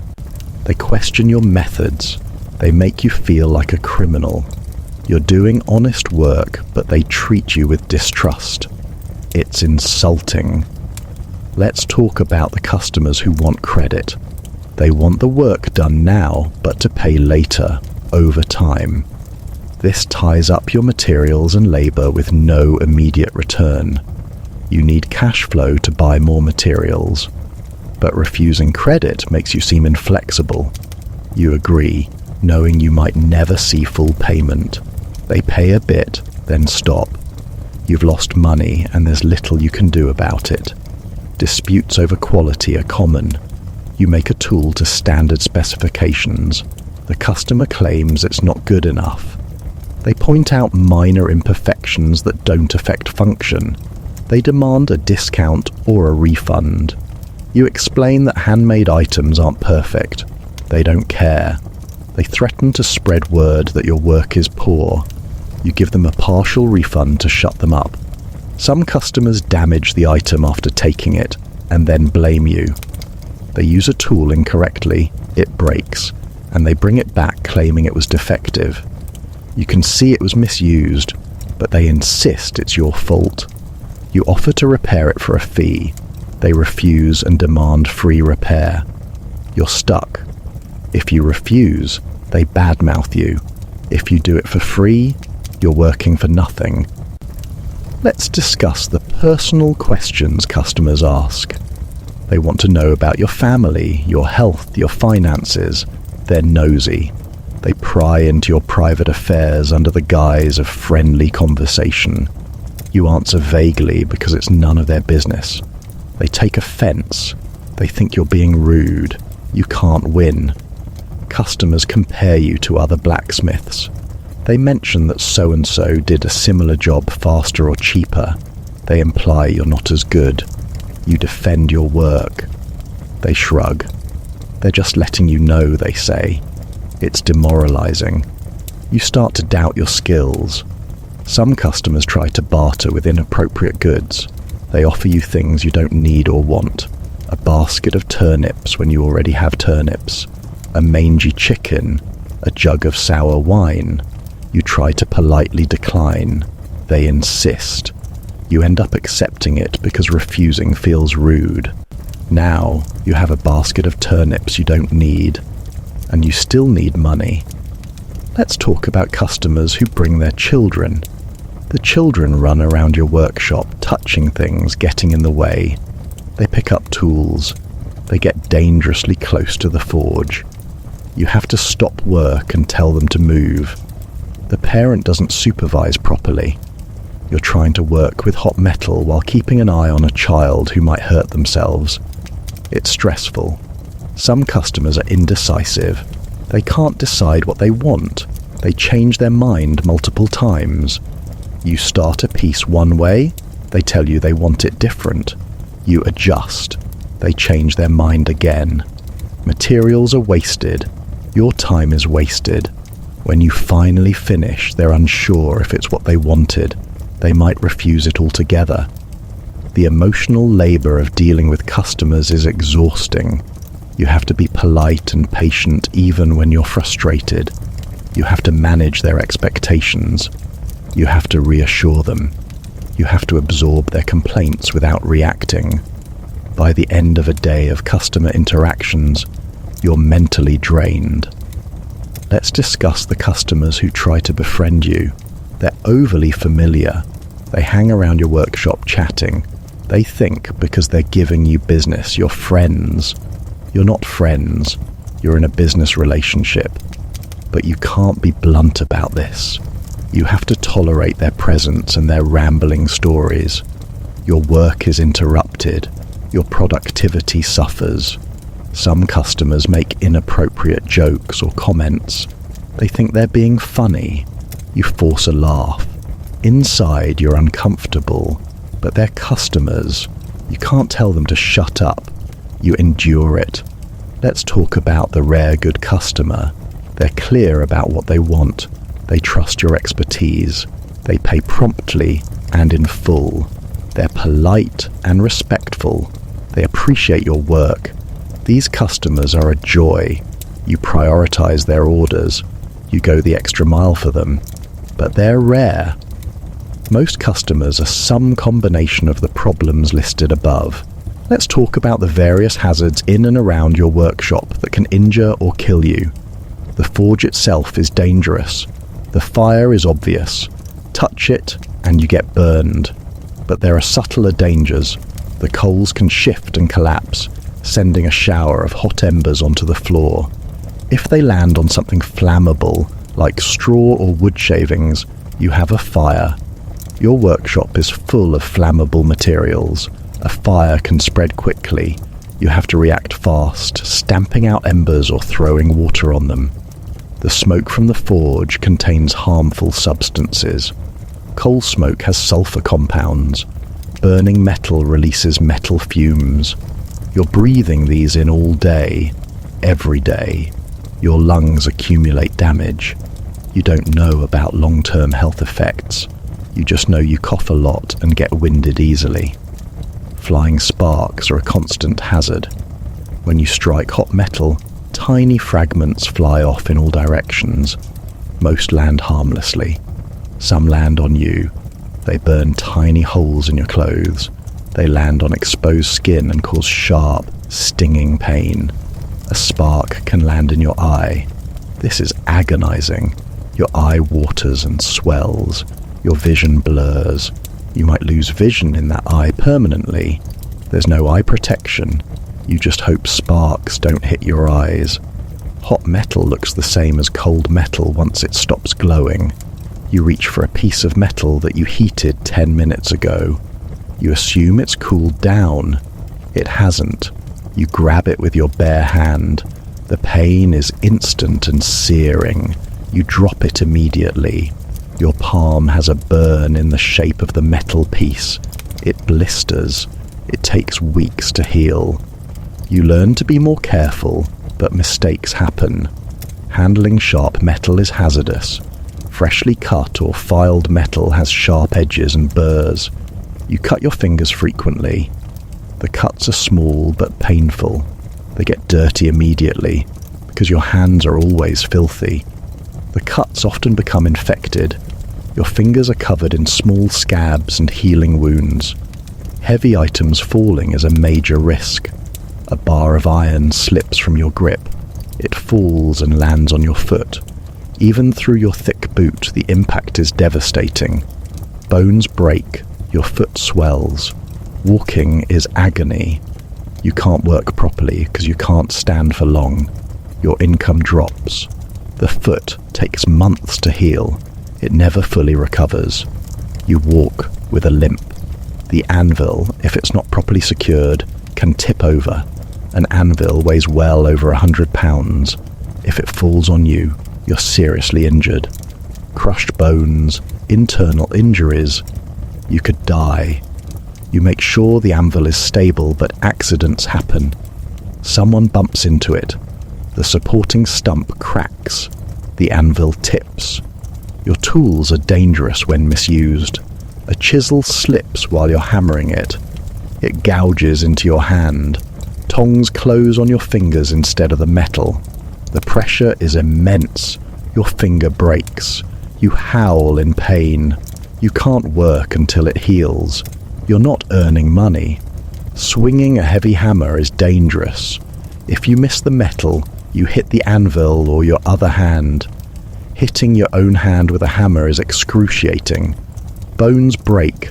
Fingernails are crushed and turn black. They eventually fall off. The pain is so intense you feel faint. You sit down until the worst passes. Then you have to get back to work. The bellows can malfunction. A strap breaks while you're pumping. The handle swings back and hits you in the face. Your nose breaks. It streams with moisture and you see stars. Your face swells. You look like you've been in a fight. It's hard to breathe through your nose for weeks. Let's discuss the danger from animals. You shoe horses as part of your work. Horses are large, strong, and sometimes skittish. You're bent over holding a horse's hoof between your knees, nailing on a shoe. The horse decides it doesn't like this. It kicks. A horse's kick has tremendous force. If it connects with your head, you're dead. If it hits your chest, ribs break. Your internal organs are damaged. If it hits your leg, bones shatter. Even a well-behaved horse can step on you. You're standing close, working. The horse shifts its weight and steps on your foot. The weight of a horse on your foot is crushing. Bones break. You yell and push the horse off. Your foot is ruined. Again, months of recovery. Dogs roam the streets. Some are aggressive. A dog attacks you while you're walking home. It bites your leg or arm. The bite tears flesh. It gets infected. The wound festers. You develop a fever. You might survive, or you might not. Dog bites are serious. Rats rats carry disease. A rat bites you in your sleep.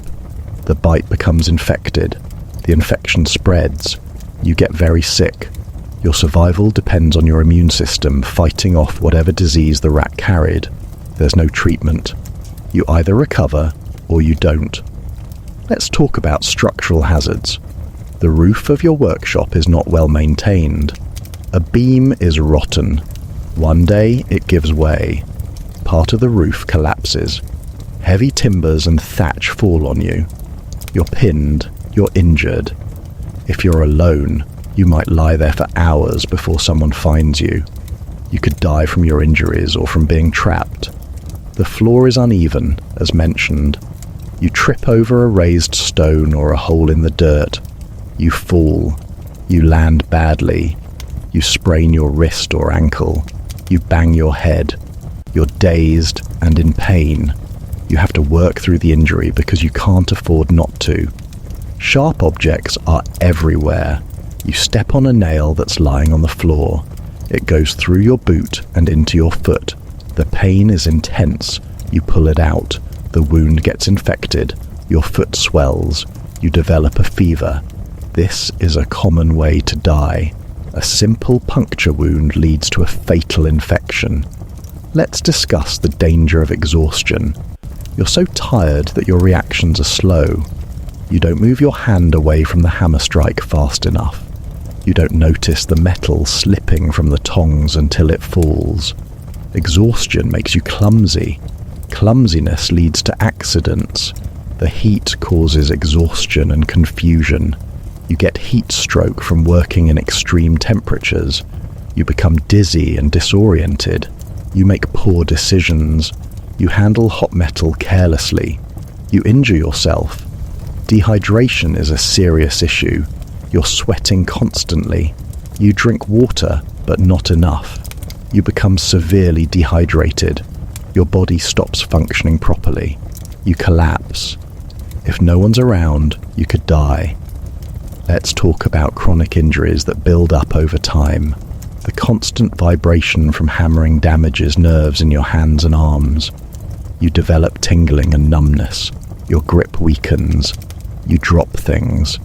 This makes the work harder and more dangerous. Breathing problems from smoke inhalation accumulate. Your lung capacity decreases.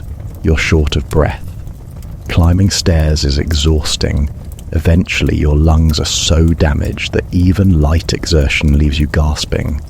The strain on your back leads to permanent damage. Discs in your spine degenerate. Nerves get pinched. You have shooting pains down your legs. Some days, the pain is so bad you can barely move, but you have to work.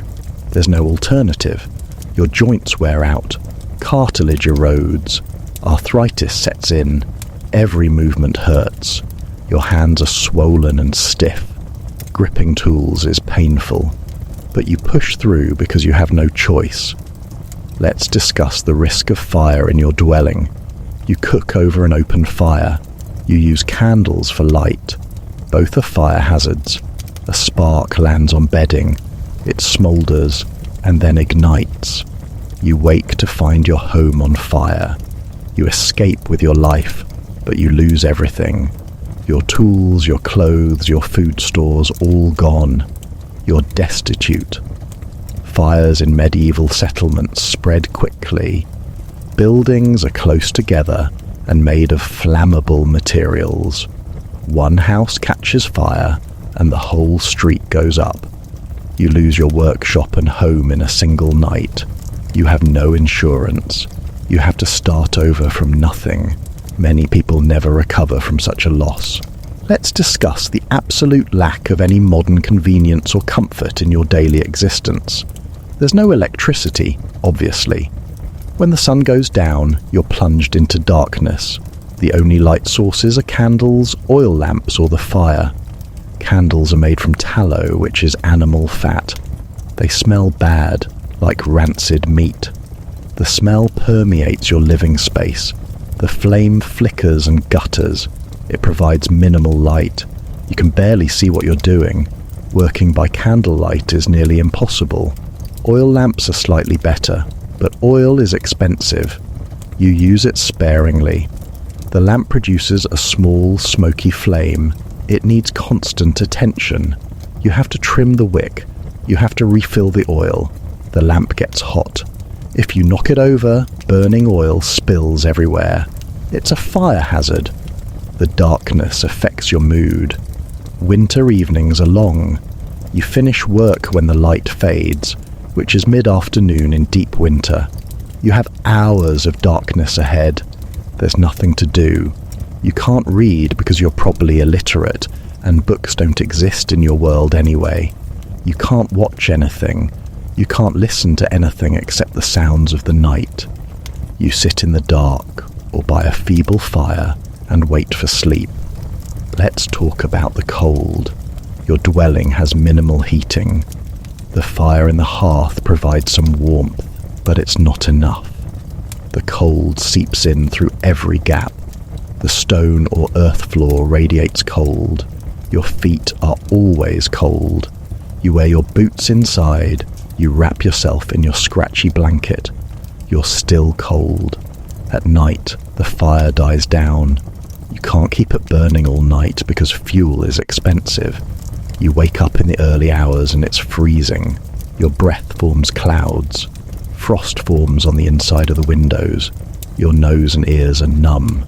You huddle under your blanket, trying to generate warmth. You don't sleep well because you're too cold. In the morning, getting up is torture. You have to leave the relative warmth of your bed and face the freezing air. Your clothes are cold. Putting them on feels like wrapping yourself in ice. Your fingers are stiff and numb. Simple tasks like tying your boots take forever. Let's discuss the complete absence of any form of entertainment. There's no music unless someone's playing an instrument, and that's rare. There are no books, no pictures, no games beyond the simplest. You might have a set of dice. You might play a simple board game if you own one. But mostly, entertainment is sitting and talking, if you have someone to talk to.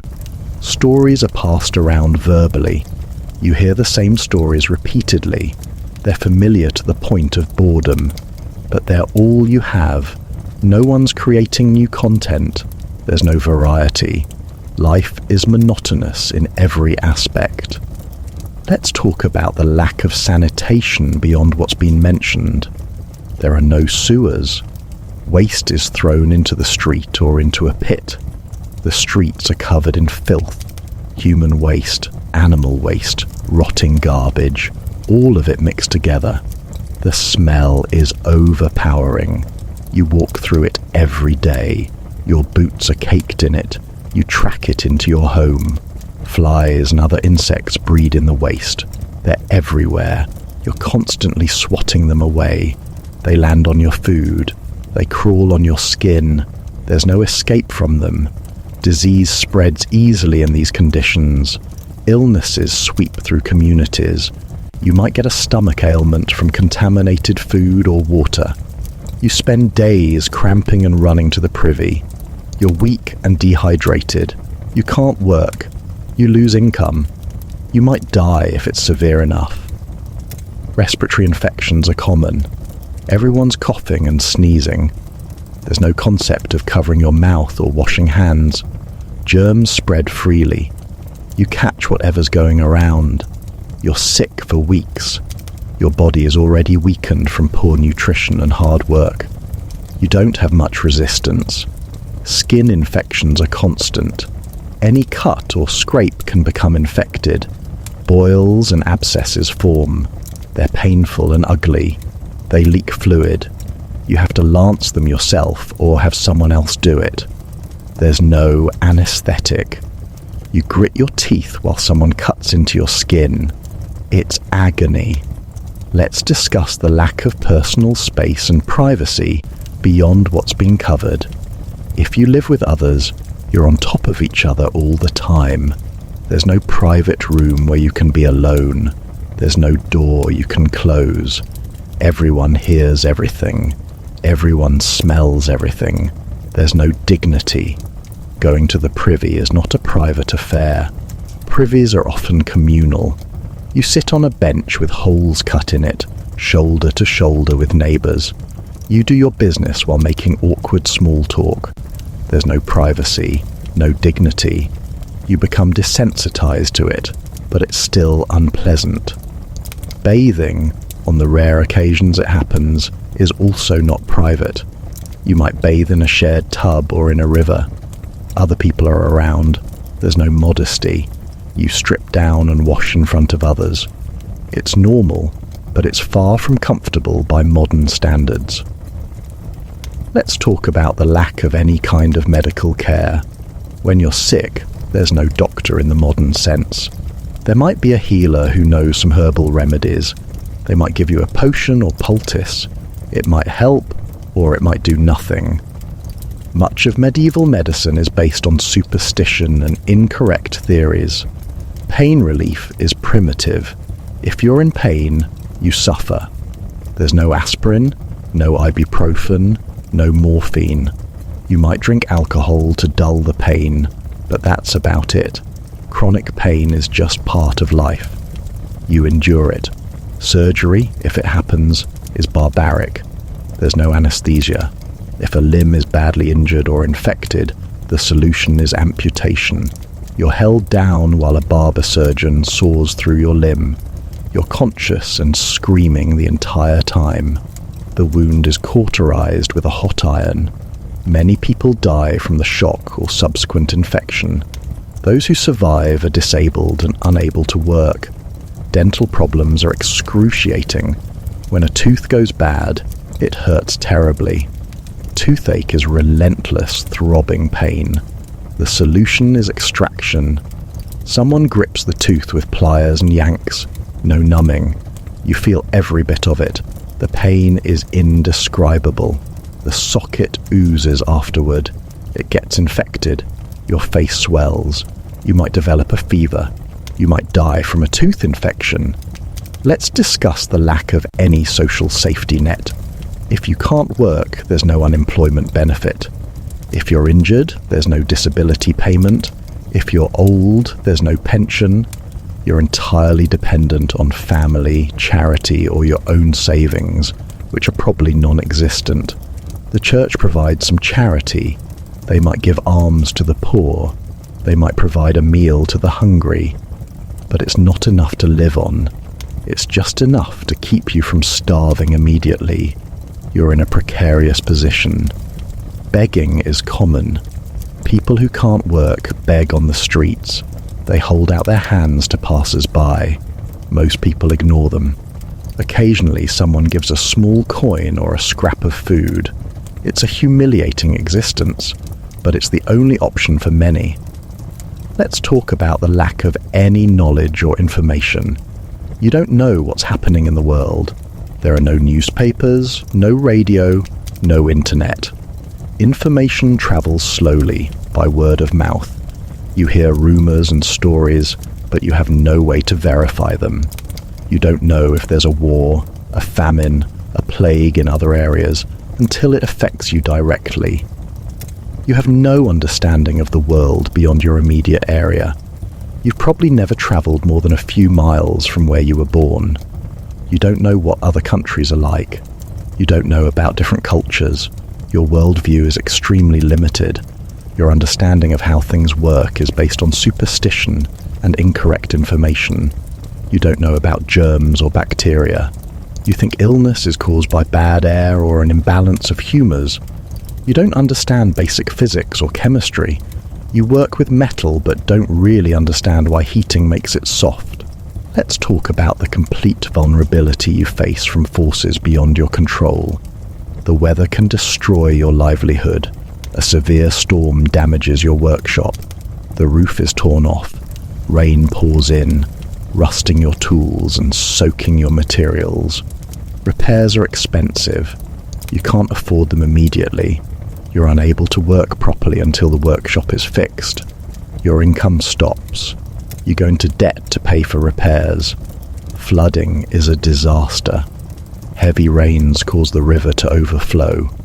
Water surges through the village. Your workshop is inundated. Everything is underwater. Your forge is waterlogged. Your tools are submerged and rust. Your stock of iron is ruined. The water recedes, leaving mud and destruction. You spend weeks cleaning up. You've lost materials worth months of income. You have to start over. Drought affects you indirectly. If there's a drought, crops fail. Farmers have no money. They can't pay for your services. Demand for your work drops. Your income plummets. You struggle to buy food because food prices have risen due to scarcity. You're caught in a bad situation, not of your making. Let's discuss the threat of war or conflict. If there's fighting in the region, soldiers pass through. They requisition supplies. They might take your iron, your tools, your food. You're not compensated, or if you are, it's inadequate. They're armed, and you're not. You have no choice but to hand over your property. Soldiers might commandeer your workshop. They use your forge to repair weapons and armor. You're expected to work for them. They don't pay you, or they pay you far less than the work is worth. You can't refuse. Refusal means violence or death. If the fighting comes to your village, you're in direct danger. Buildings are burned, people are killed. You might lose everything. You might be killed or injured. Even if you survive, you're left with nothing. Rebuilding is extremely difficult. Let's talk about the threat of bandits and outlaws. The roads are not safe. Bandits prey on travelers. If you have to transport goods, you're at risk. Bandits might rob you, taking your finished work or your materials. They might beat you or kill you if you resist. You lose your goods and possibly your life. Your workshop can be targeted by thieves. They break in at night and steal tools, metal, anything of value. You wake up to find your workshop ransacked. Your livelihood is gone. Recovering from such a theft is difficult. You might never fully recover. Let's discuss oppression from authorities. The local lord imposes a new tax. You're required to pay a portion of your earnings. The tax is heavy. It takes a significant chunk of your income. You have no say in the matter. You pay or face punishment. Arbitrary laws can ruin you. A new regulation restricts your work in some way. Perhaps you're only allowed to buy iron from a specific merchant who charges high prices.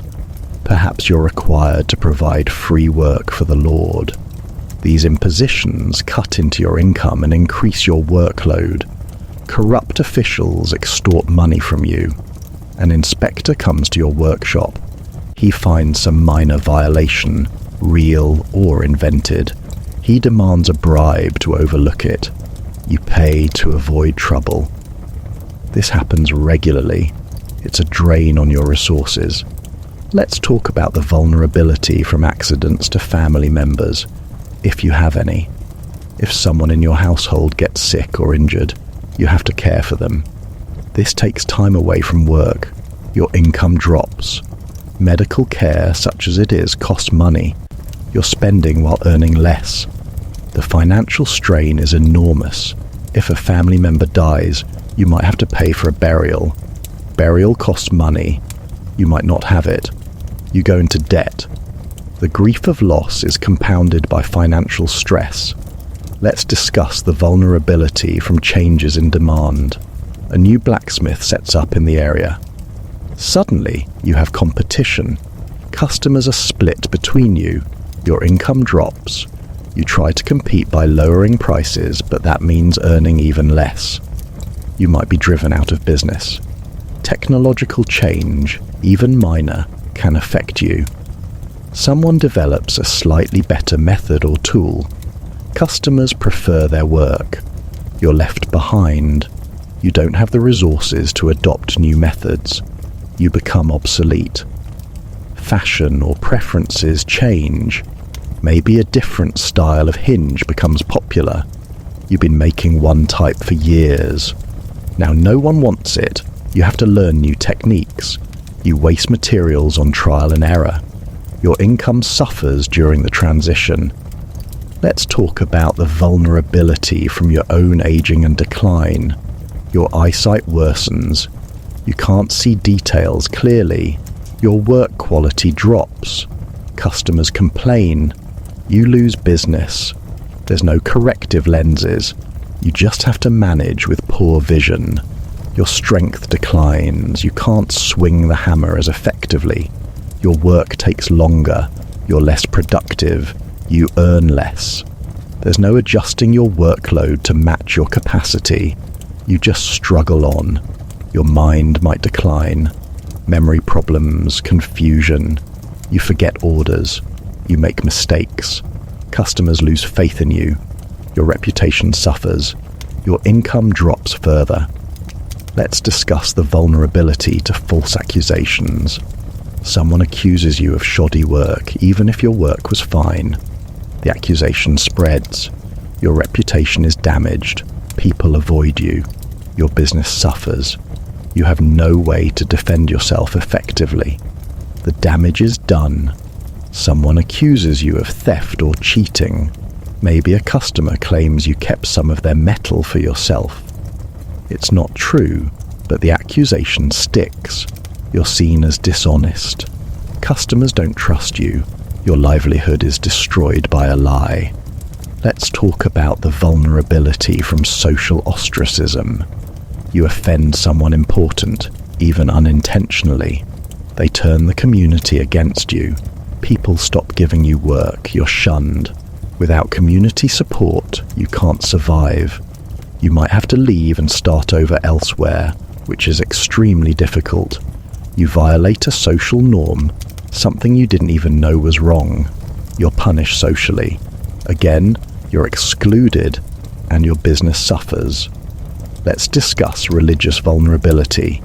If the local clergy decides you're impious or heretical, you're in serious trouble. They have immense social power. They can turn everyone against you. Your business collapses. You might face physical punishment or worse. You're expected to conform to religious observances. If you're seen as lax or disrespectful, you're judged harshly. Your reputation suffers. People view you as immoral. They don't want to do business with you. Let's talk about the vulnerability from natural disasters beyond storms. An earthquake, if they occur in your region, can destroy your workshop. Buildings collapse. You're buried in rubble. If you survive, you're injured and your workshop is gone. A fire, as mentioned before, can sweep through the area. Your workshop burns. You lose everything. The heat is so intense it warps and ruins your metal stock. Even your anvil might be damaged. You're left with nothing but ashes. A plague sweeps through. People are dying. The economy grinds to a halt. No one's commissioning work. Even if they were, you're afraid to interact with them for fear of infection. Your income stops. Food becomes scarce. You're at risk of starvation or disease. Let's discuss the vulnerability from pests beyond mice and rats. Locusts, if they come, destroy crops. This leads to famine. Food prices skyrocket. You can't afford to eat. You grow weak. Your ability to work declines. It's a downward spiral. Infestations of other pests, like weevils in grain stores, ruin your food supply. You're left with nothing to eat. You have to buy more at inflated prices, if it's available at all. Let's talk about the vulnerability from accidents to infrastructure you depend on. The bridge to the next village collapses. You can't transport goods or access customers there. Your market shrinks. Your income drops. Rebuilding the bridge takes months or years. You're stuck with reduced business. Let's discuss the sheer physical discomfort you experience every single day that isn't specifically related to work injuries. Your clothes are constantly uncomfortable. The fabric is rough and scratchy. It rubs against your skin all day. You develop raw patches on your neck, underarms and waist where the fabric chafes. These raw areas sting when you sweat, which is always. Your underwear, such as it is, provides no support or comfort. It's just a loose linen garment. It bunches up as you move. It rides up and gets twisted. You have to stop and adjust it constantly. It's annoying and distracting. Your body is covered in insect bites at all times. Fleas, bedbugs, lice, mosquitoes in summer. You're always itching somewhere. You scratch absent-mindedly, leaving red welts and sometimes breaking the skin. The broken skin gets infected. You develop small pustules. They're ugly and they hurt. Let's talk about your feet in more detail. They're always damp from sweat. The moisture causes the skin to break down. You get trench foot, though you wouldn't know the term. The skin between your toes becomes white, soggy and fragile. It peels off. The raw skin underneath is painful. Walking is uncomfortable. The constant dampness means it never heals properly. Your toenails are thick, yellowed and often infected with fungus. They curl and dig into the surrounding skin.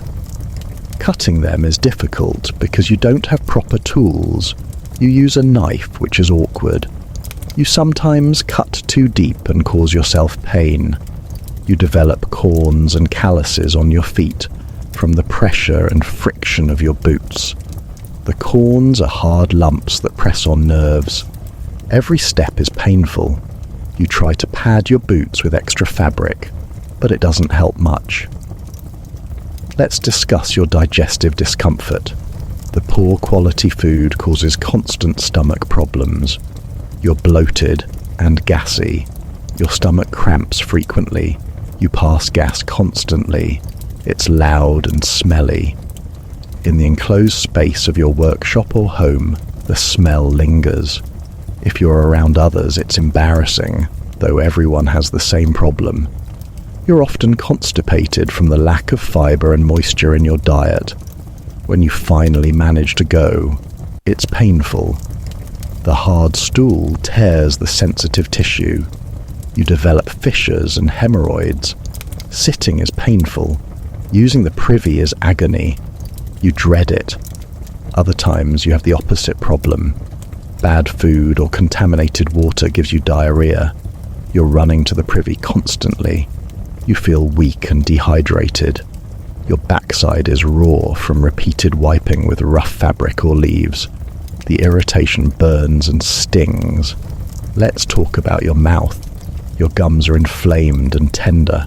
They hurt when you eat.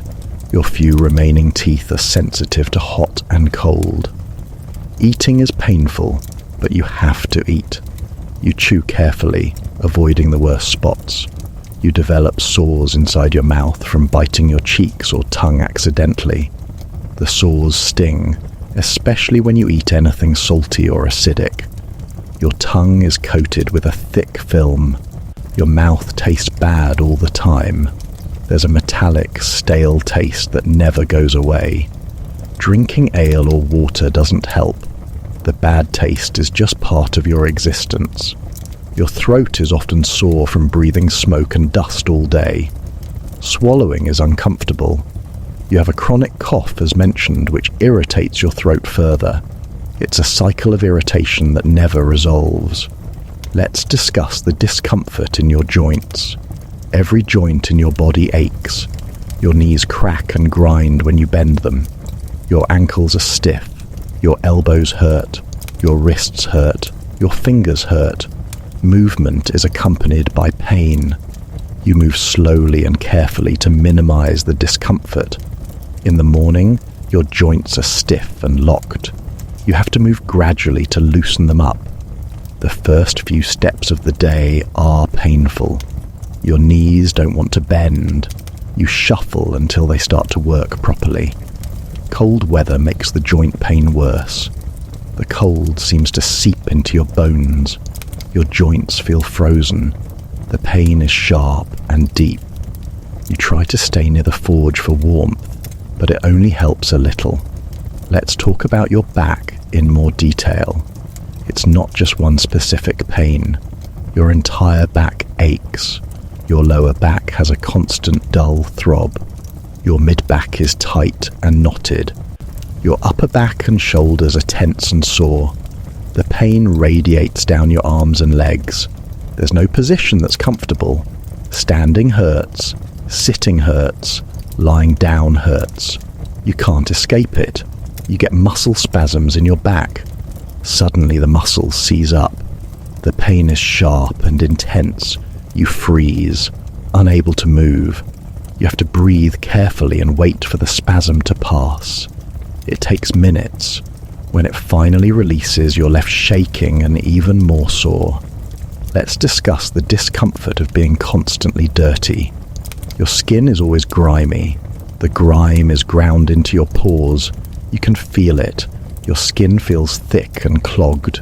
You want to scrape it off. When you do manage to wash, the dirt comes off in dark streaks. The water turns black, but you never get fully clean. There's always a layer of grime remaining. The dirt causes skin problems. You get rashes and irritation. Your skin is red and inflamed in patches. It itches and burns. Scratching makes it worse. You develop open sores that weep clear fluid. They crust over and crack when you move. Let's talk about the discomfort from your body's odor. You're aware of how bad you smell. When you move, you catch a whiff of yourself. It's a strong, sour, rancid smell. You're embarrassed by it, even though everyone else smells just as bad. You try to avoid getting too close to people. You're self-conscious. Your breath is so bad it's almost visible. When you talk, you see people subtly turn their heads away. You're aware of it. You try to cover your mouth when you speak. It doesn't really help. Let's discuss the discomfort of chronic hunger. Your stomach is never full. You're always aware of a gnawing emptiness. Food is on your mind constantly. You fantasize about having enough to eat. You dream about food. When you wake up, you're disappointed to find it was just a dream. Hunger makes you weak. You feel shaky and lightheaded. Your muscles don't have the energy they need. You're trying to do heavy physical work while undernourished. It's exhausting. Hunger affects your mood. You're irritable and short-tempered. You snap at people. You can't concentrate. Your thoughts keep drifting back to food. You're distracted and make mistakes. Let's talk about the discomfort from chronic thirst. You're always slightly dehydrated. Your mouth is dry. Your lips are cracked and bleeding. Your tongue feels swollen and thick. You drink water, but it's never enough. You're losing fluid faster than you can replace it. Dehydration gives you headaches. Your head pounds. The pain is behind your eyes. Light and noise make it worse. You have to work through the headache. There's no lying down in a dark room until it passes. Let's discuss the discomfort of having no comfortable place. Your bed is uncomfortable. Your stool is hard. The floor is hard. There's nowhere you can sit or lie where you feel relaxed. Your body is always tense, always bracing against discomfort. You never feel rested. Sleep is just a different form of discomfort. You wake up sore and tired. You go through the day tired. You go to bed tired. You're tired all the time. The fatigue is bone deep. Let's talk about the discomfort of being too hot or too cold. You're never at a comfortable temperature. In summer, you're overheating. Your body is desperately trying to cool down. You're sweating, but it doesn't help enough. You feel like you're suffocating in the heat. In winter, you're freezing. Your body is desperately trying to conserve heat. Your extremities are numb. Your core is cold. You shiver uncontrollably. Your teeth chatter. You can't get warm no matter what you do. The transition between the forge heat and the ambient temperature is shocking. You step away from the forge and immediately feel cold, even in summer. Your body can't regulate temperature properly with these constant extremes. Let's wrap this up by discussing just how completely impossible it would be for you, as a modern person, to actually function as a medieval blacksmith. You're used to comfort, you're used to convenience, you're used to safety, hygiene, and having your basic needs met. Strip all of that away and you'd collapse within days. Your body isn't prepared for this level of physical labor. You might go to the gym occasionally, but that's nothing compared to swinging a hammer for 10 hours straight. Your muscles would be screaming after the first hour. By the end of the first day, you'd barely be able to lift your arms. Your hands would be covered in blisters that would burst and bleed. You'd be in agony. Your modern diet hasn't prepared you for the poor nutrition. You're used to varied, nutritious food. Suddenly, you're eating nothing but coarse bread and watery pottage. Your body would rebel. You'd feel constantly hungry and weak. Your energy would plummet. You'd struggle to get through a single day of work. Your immune system hasn't been exposed to the diseases and parasites that were common in medieval times. You'd get sick almost immediately. A minor infection that a medieval person would shrug off could put you in bed for weeks. You might not survive. The lack of modern medicine would terrify you. The first time you got a serious injury, you'd panic. There's no hospital to go to. No one's going to give you antibiotics or stitch you up properly. You'd be treated with medieval methods, which would seem barbaric to you. You'd be traumatized by the experience. The constant discomfort would wear you down mentally. You're used to being comfortable. You adjust the thermostat when you're too hot or cold. You sit on cushioned furniture. You sleep on a comfortable mattress. Suddenly, you're uncomfortable all the time. There's no relief. You can't adjust anything. You'd become obsessed with how uncomfortable you are. It would dominate your thoughts. The lack of entertainment and stimulation would drive you mad. You're used to constant input. Your phone, your computer, TV, music, books. Your brain is used to being occupied. Suddenly there's nothing. Just silence and darkness and your own thoughts. You'd be bored out of your mind. The boredom would quickly turn into something darker, a kind of existential despair. The social isolation would be crushing. You're used to being able to connect with people whenever you want. Texts, calls, social media. Suddenly, you're alone most of the time. The few people you interact with are rough and hard. They don't share your cultural references or your values. You'd feel profoundly alone. The lack of control over your life would be terrifying. You're used to making choices. Where to work, what to eat, how to spend your time. Suddenly, you have no choices. You're trapped in a role you can't escape. You have to do this work, or you'll starve. You have to accept whatever conditions exist. You'd feel helpless and trapped. The danger would stress you out constantly. You're used to living in relative safety. Suddenly, everything is dangerous. You could be injured at work. You could catch a deadly disease. You could be robbed. Your workshop could burn down. You'd be anxious all the time, waiting for disaster to strike. The lack of hygiene would disgust you. You're used to being clean. You shower daily. You brush your teeth. You wash your hands. Suddenly, you're filthy all the time. You smell bad. You're covered in grime and soot. You have fleas and lice. You'd be revolted by your own body. The food would be hard to stomach. You're used to tasty, varied meals. Suddenly, you're eating bland, monotonous slop. The texture is wrong. The taste is off. You'd struggle to choke it down. You might refuse to eat and go hungry, which would make you even weaker. The living conditions would horrify you. You're used to a clean, comfortable home. Suddenly, you're living in a dark, smoky, flea-infested hovel. There's no bathroom, no kitchen, no bedroom in the modern sense. Just one or two rooms that serve all purposes. You'd be appalled. the work itself would seem pointless. You're used to work that's at least somewhat rewarding or interesting. Suddenly, you're making nails, hundreds of nails, every day, the same repetitive motion over and over. Your brain would shut down from boredom. You'd question the point of it all. The final physical price of this job is structural damage. All that hammering, hunching, and constant effort wears down the discs in your spine. Your back aches so badly you're always slightly bent forward, a permanent protective posture against the pain.